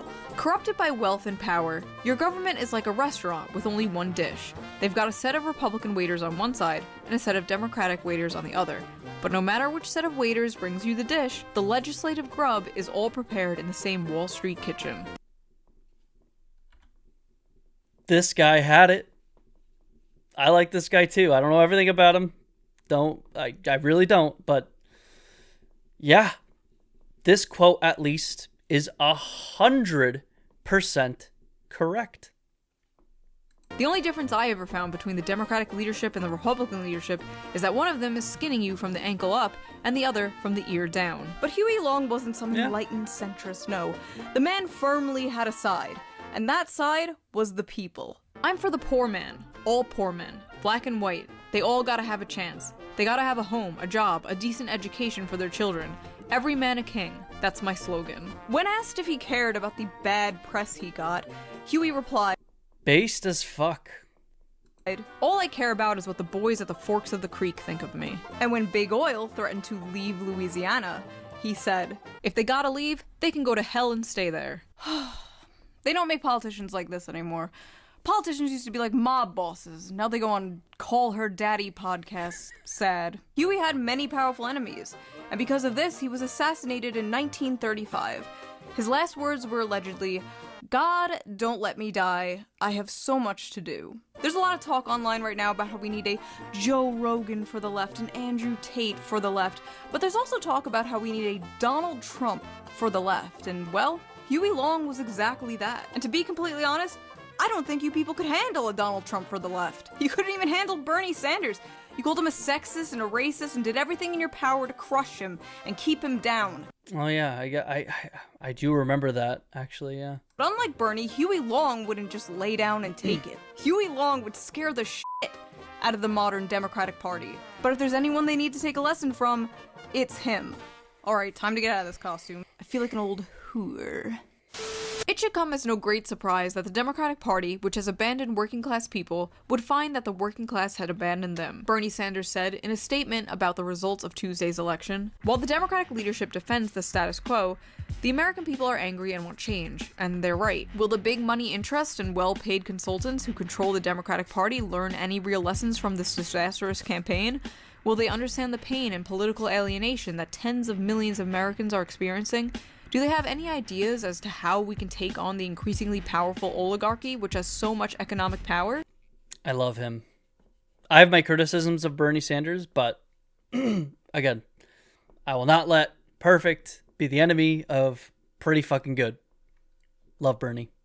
Probably not. All the groups that Sanders originally courted, young people, Latinos, the working class, are gone. And I don't know if they're coming back. Maybe this is a one-time thing, maybe it's just because of Trump or inflation, or maybe the meme is coming true. Maybe Republicans are the new party of the working class. Democrats That's just so insane, man.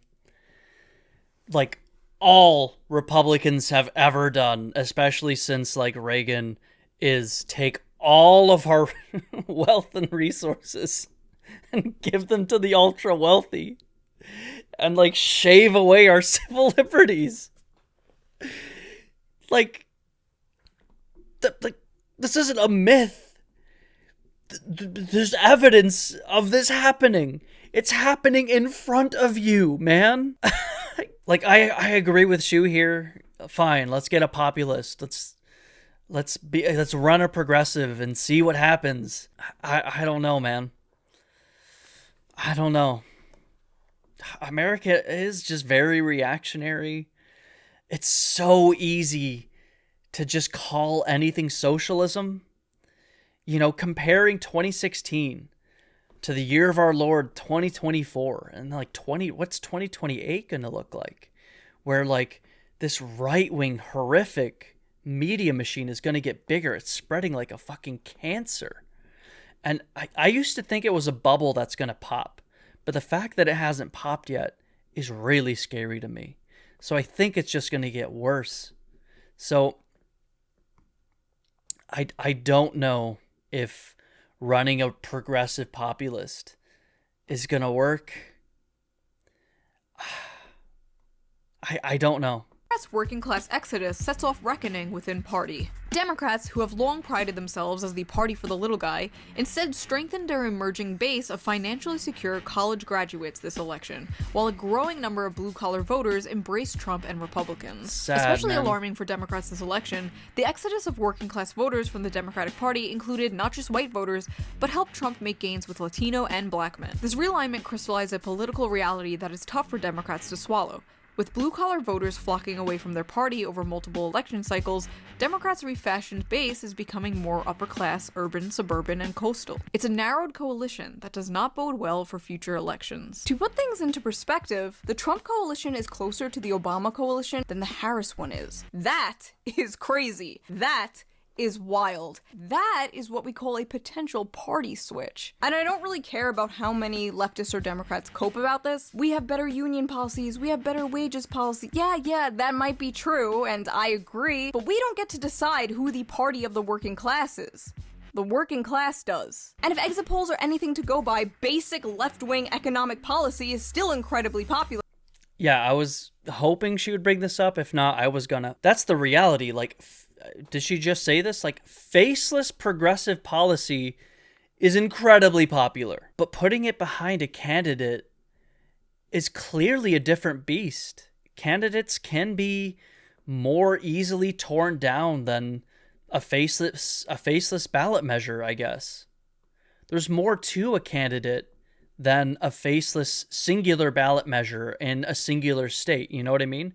A national candidate is a different beast that is more susceptible, I think, to propaganda efforts than, like I said, like the state of fucking Louisiana voting to do like cut prescription drugs, or Kansas, you know, choosing to keep abortion access, which is something that they actually did, despite them never choosing a Democrat in a federal election. That's why I think they're just two different beasts. And to where, like, yes, I agree. Yeah, it's clear. The data shows voters support progressive policies. I'm all about the data. Y'all know this. The data shows they'll support these policies when they're faceless ballot measures. But I think the reality is, when you put these behind a person at the national level, it's a lot easier to vote down, especially when you have things like the Electoral College. I know that didn't matter this time. Trump did win the popular vote, but I mean in general. People just hate the Democratic Party. White men without college degrees are going to ruin this country. First of all, white men without college degrees built this country, bitch. Second of all, this is apparently a real Democratic Party strategist saying this. You want to know how to win 2028? Step 1. Stop listening to freaks like this. The election, if having a degree was a requirement to vote. And this is what the election would look like if everyone was allowed to vote. Oh wait, that's this election. I too hate democracy. No, okay, bro, okay. I guess I'm just disagreeing with Shoe on Head here.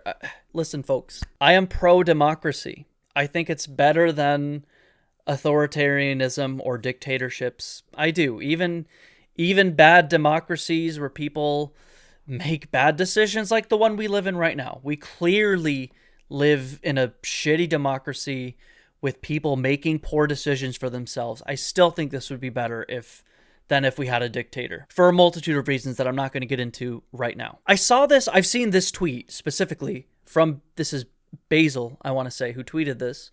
And I've seen people in the comments, and I think this is the point Shu is making, to be like, oh, I guess you don't want democracy. It's like, no, I'm not saying we should make it legally required for you to have a college degree to vote. I don't want that. I don't think that is ultimately a good thing. And I don't think that's what Basil and others who post this map are trying to say. However, it is a clear indicator that one of the things that clearly has more people, like allows for more people to tend to make better decisions, is education.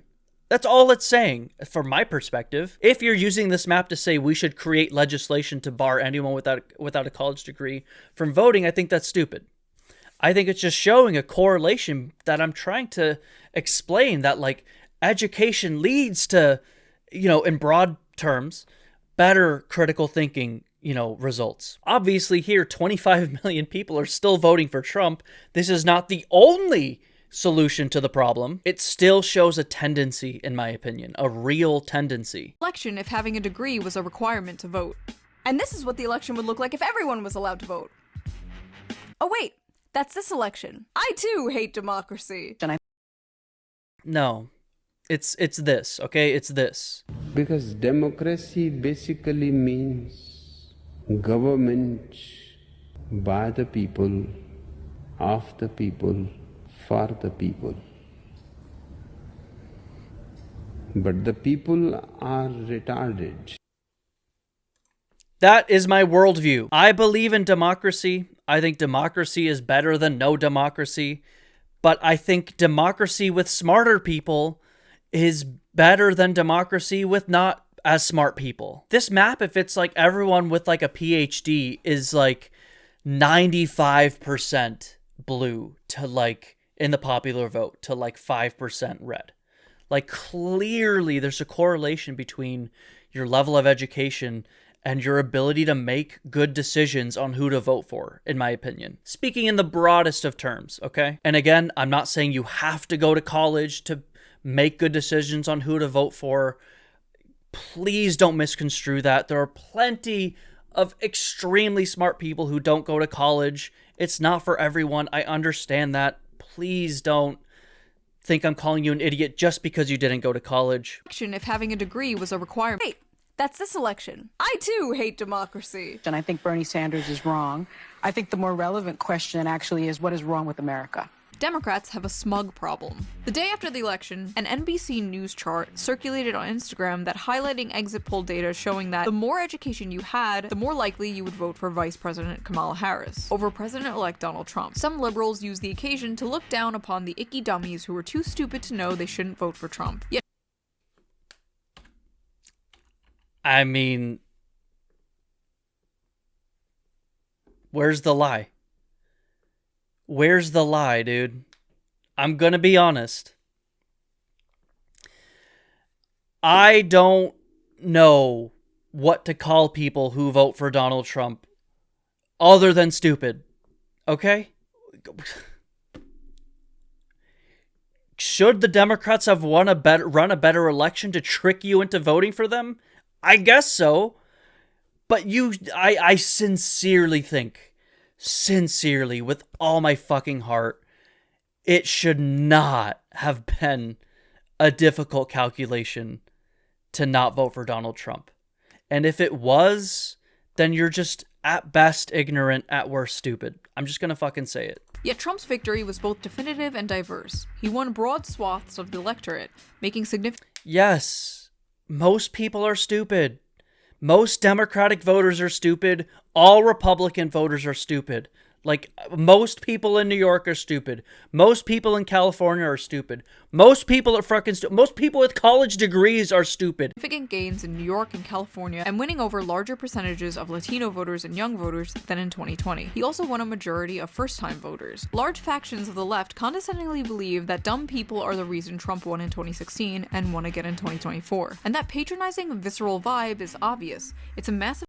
I get that it could come off as patronizing. I 100% get it. If you somehow watched through this whole video and you're like a conservative or even a leftist or liberal who heard me just call everyone stupid and think that makes me patronizing or elitist or whatever you want to call me or call it, feel free to feel that way.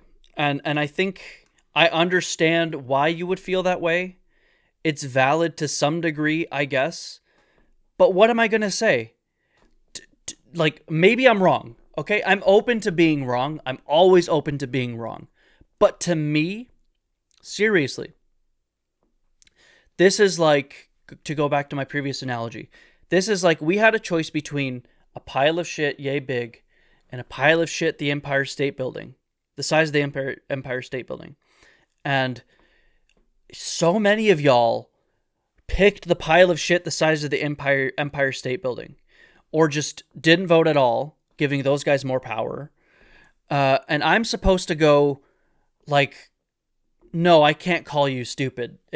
I can't say that you choosing that pile of shit was a dumb decision. It's so patronizing. Oh, don't patronize us for our vote. You should have ran a better campaign to convince me to not pick that. You see that? You see that little bubble? You should have ran a better campaign to make me pick the smaller pile of shit. And it's like, I guess I should have. I still think sincerely it should be obvious to you which one is the better pile of shit to eat. So maybe I'm wrong, and perfectly rational, intelligent beings can pick the Empire State Building sized pile of shit to eat versus the smaller one, and perfectly rational, intelligent people could pick Donald Trump over whoever the fuck was running against him.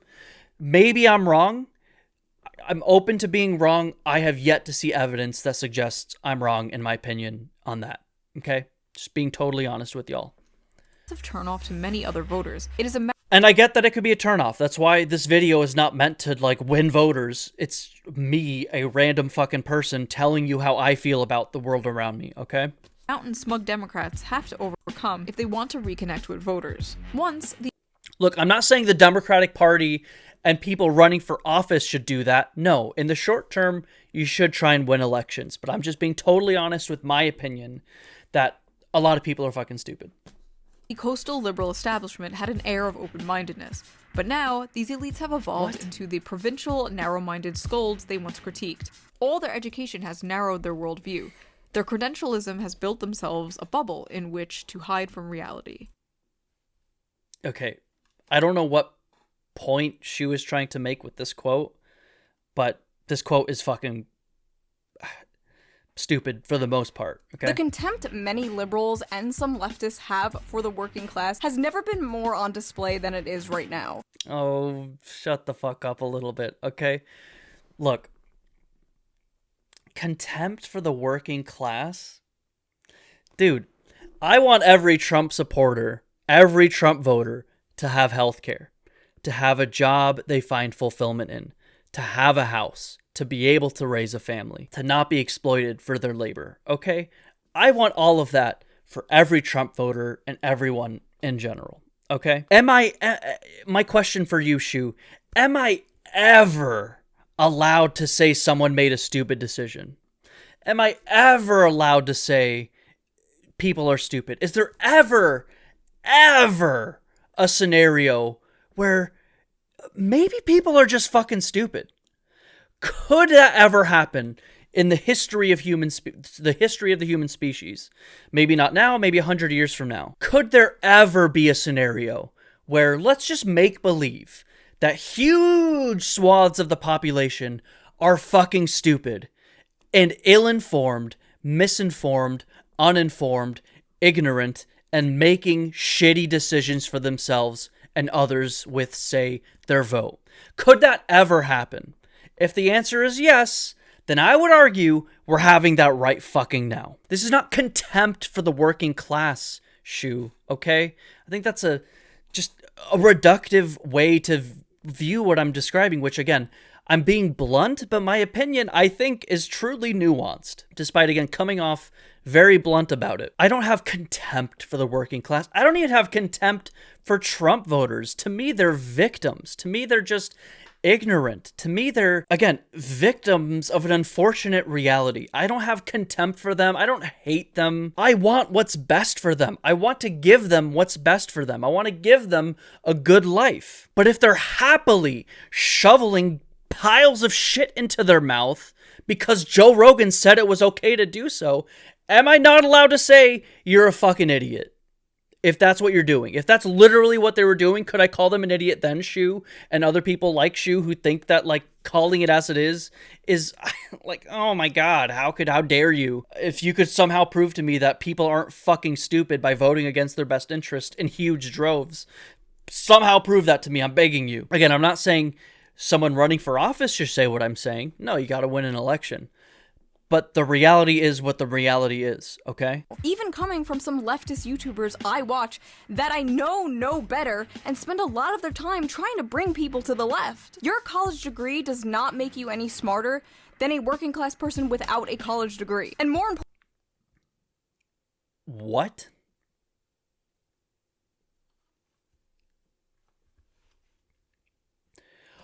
Hard disagree. Again, I'm not saying every person with a college degree is smarter than every person without a college degree. It's not just a step up in smartness, it's not a direct level up in smartness, a guaranteed level up in smartness. It's not what I'm trying to say. However, as a general tendency, yes, someone with more education, like, forget the individual, populations that are more educated are going to be smarter than populations who are less educated. What the fuck are you saying, Shoe on Head? Yes, I think someone with a high school education is smarter than someone who was raised in the woods with no education. Is that a fucking horrifically mind-blowing elitist thing to say? Does she think by me saying that I'm saying, like, I have a college degree in, like, communications, that means I know better than, like, a non-college educated person in everything? Of course not. But education isn't just, like, learning what your fucking degree is. It's taking more time to learn in a structured environment that helps you become a better critical thinker.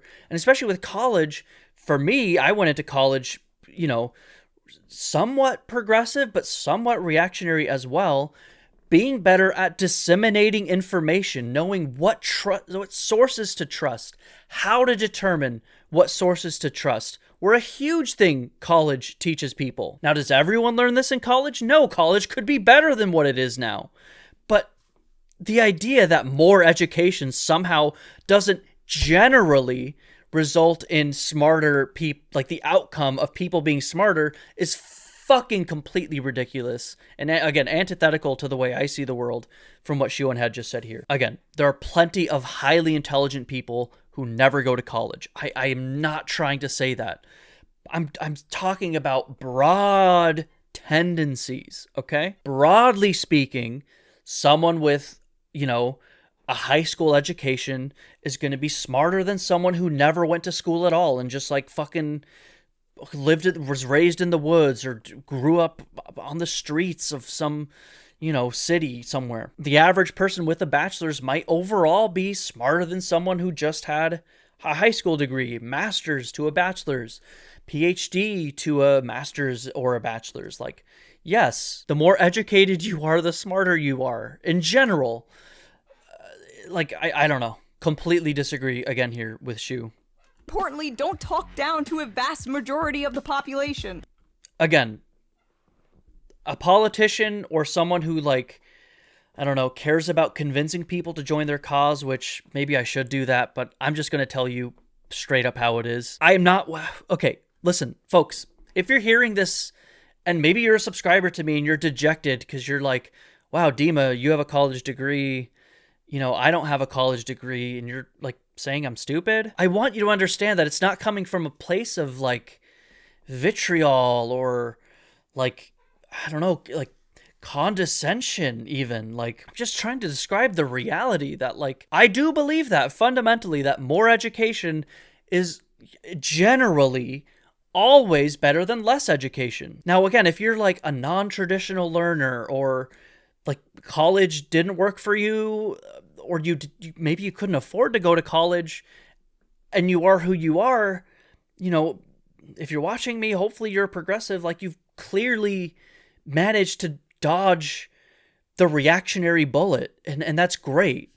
I don't think if I didn't go to college, I'd be able to have dodged the reactionary bullet. I was definitely like young man on that trajectory, and college hugely helped me avoid that trajectory.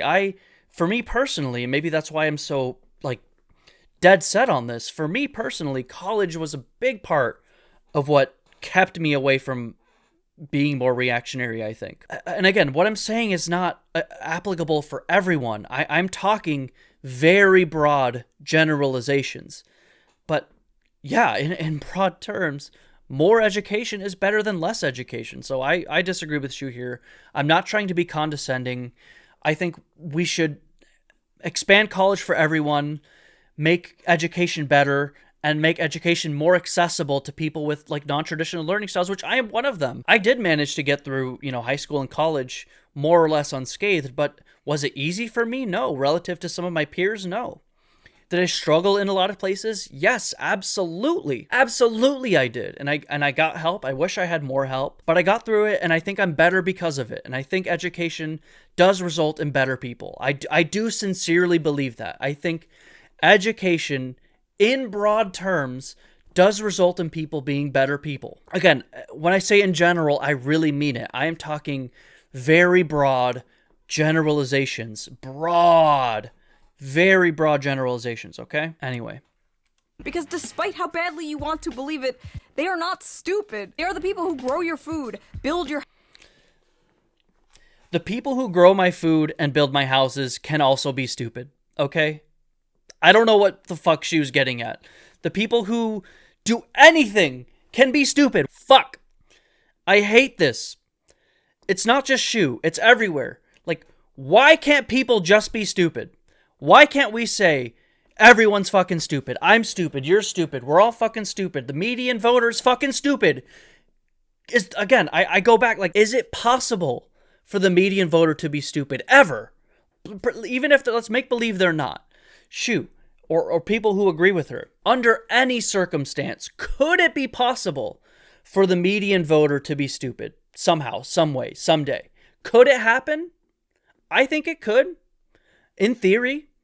And I think it's happening now. Again, should Democrats use me for their messaging? No. Of course not. But I think that's the reality. Houses, pave your roads, fix the plumbing in your luxury apartments. And guess what? There are more of them than there are of you. So maybe you people should start listening to them instead of wagging your finger in their faces as if disagreeing with you is some moral failing, because it's not. These people aren't all racists and Nazis or whatever. I know they're not all racist and Nazis, Shu, like we're having this conversation to each other. I know they're not all racist and Nazis, okay? They're still voting for the guy who had mass deportation now signs in his fucking rallies. They clearly are not thinking through the reality of what these policies are, okay? Again, you don't want to use the word stupid. I could live without using the word stupid, okay? Let's say ignorant. All of these people are incredibly ignorant. Every Trump voter is ignorant. Fine, they're not stupid. They're just ignorant. Like, stupid, like, do they have the capacity to learn? I do think so. They're just ignorant. I want them to learn. But they're clearly not there yet. If they're supporting people like Trump and other Republicans, man, I just don't see why that is hard to grasp or controversial. I really don't. They are normal people. They are the proletariat. Why can't the proletariat be stupid? Why can't the average normal person just not be smart enough to make good decisions for themselves? I don't know, man. I don't know. They're who you should be fighting for, and they don't. I am fighting. We are. Fam, I am fighting for them. I want them to have a better life, get health care, whatever the fuck. Okay, I want that for them.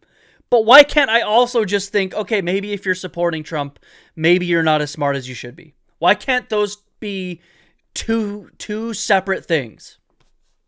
Believe you are fighting for them. More importantly, there is a difference between... Again, to make them believe I'm fighting for them, yeah, maybe I shouldn't call them fucking stupid directly to their face. But I'm not running for office. I don't even have a real platform where I could probably convince people. So again, if you're a Democratic politician, don't listen to me. Don't listen to a word I'm fucking saying. Trick people. Whatever you fucking got to do to prevent these fucking reactionary freaks from getting elected, do that. Maybe listen to Shoe on Head instead of me. But I'm just describing what I see, again, as the reality. Between being educated and being smart. IQ isn't just about how many books you've read or how many... Agreed. I agree. There's probably, like, not probably, I know for a fact there are countless people smarter than me who didn't go to college. I'm not trying to say it's a one-to-one step-up level, but there is a correlation. There is a tendency. That's all I'm trying to say. Many words you know. A lot of it is about pattern recognition, and boy did I recognize some patterns here. Maybe you guys should have listened to the bimbo with populist brain rot, because she seemed to be right about a lot of this. If the Democratic Party wants to win another election, they need to start understanding the importance of populism. Drop the divisive identity politics and focus on the bread and butter issues. Well, one, this is what I said at the beginning of the video that I hope she wouldn't do.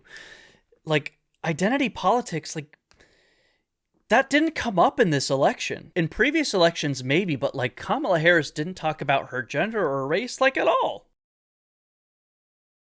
Or you are doomed. Become the party of Huey Long again, or you are doomed. But you know what? Maybe you're not doomed. Because if Trump fails to deliver on his promises, or we get like George Bush 3, it's totally possible that the populism vacuum will be open again. Will the Democrats take advantage of this and actually put up a good candidate?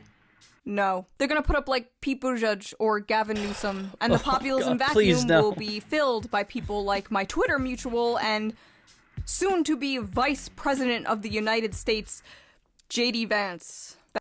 No. This is a separate topic. I do think Trump was like a uniquely charismatic, I can't even put into words, unique individual that like completely altered the course of history. I think if it was Hillary Clinton versus like Ted Cruz or John Kasich, like I'm trying to remember the fucking names of those people in the 2016 run-up, I think she would have won. Like she did win the popular vote against Trump by several million votes.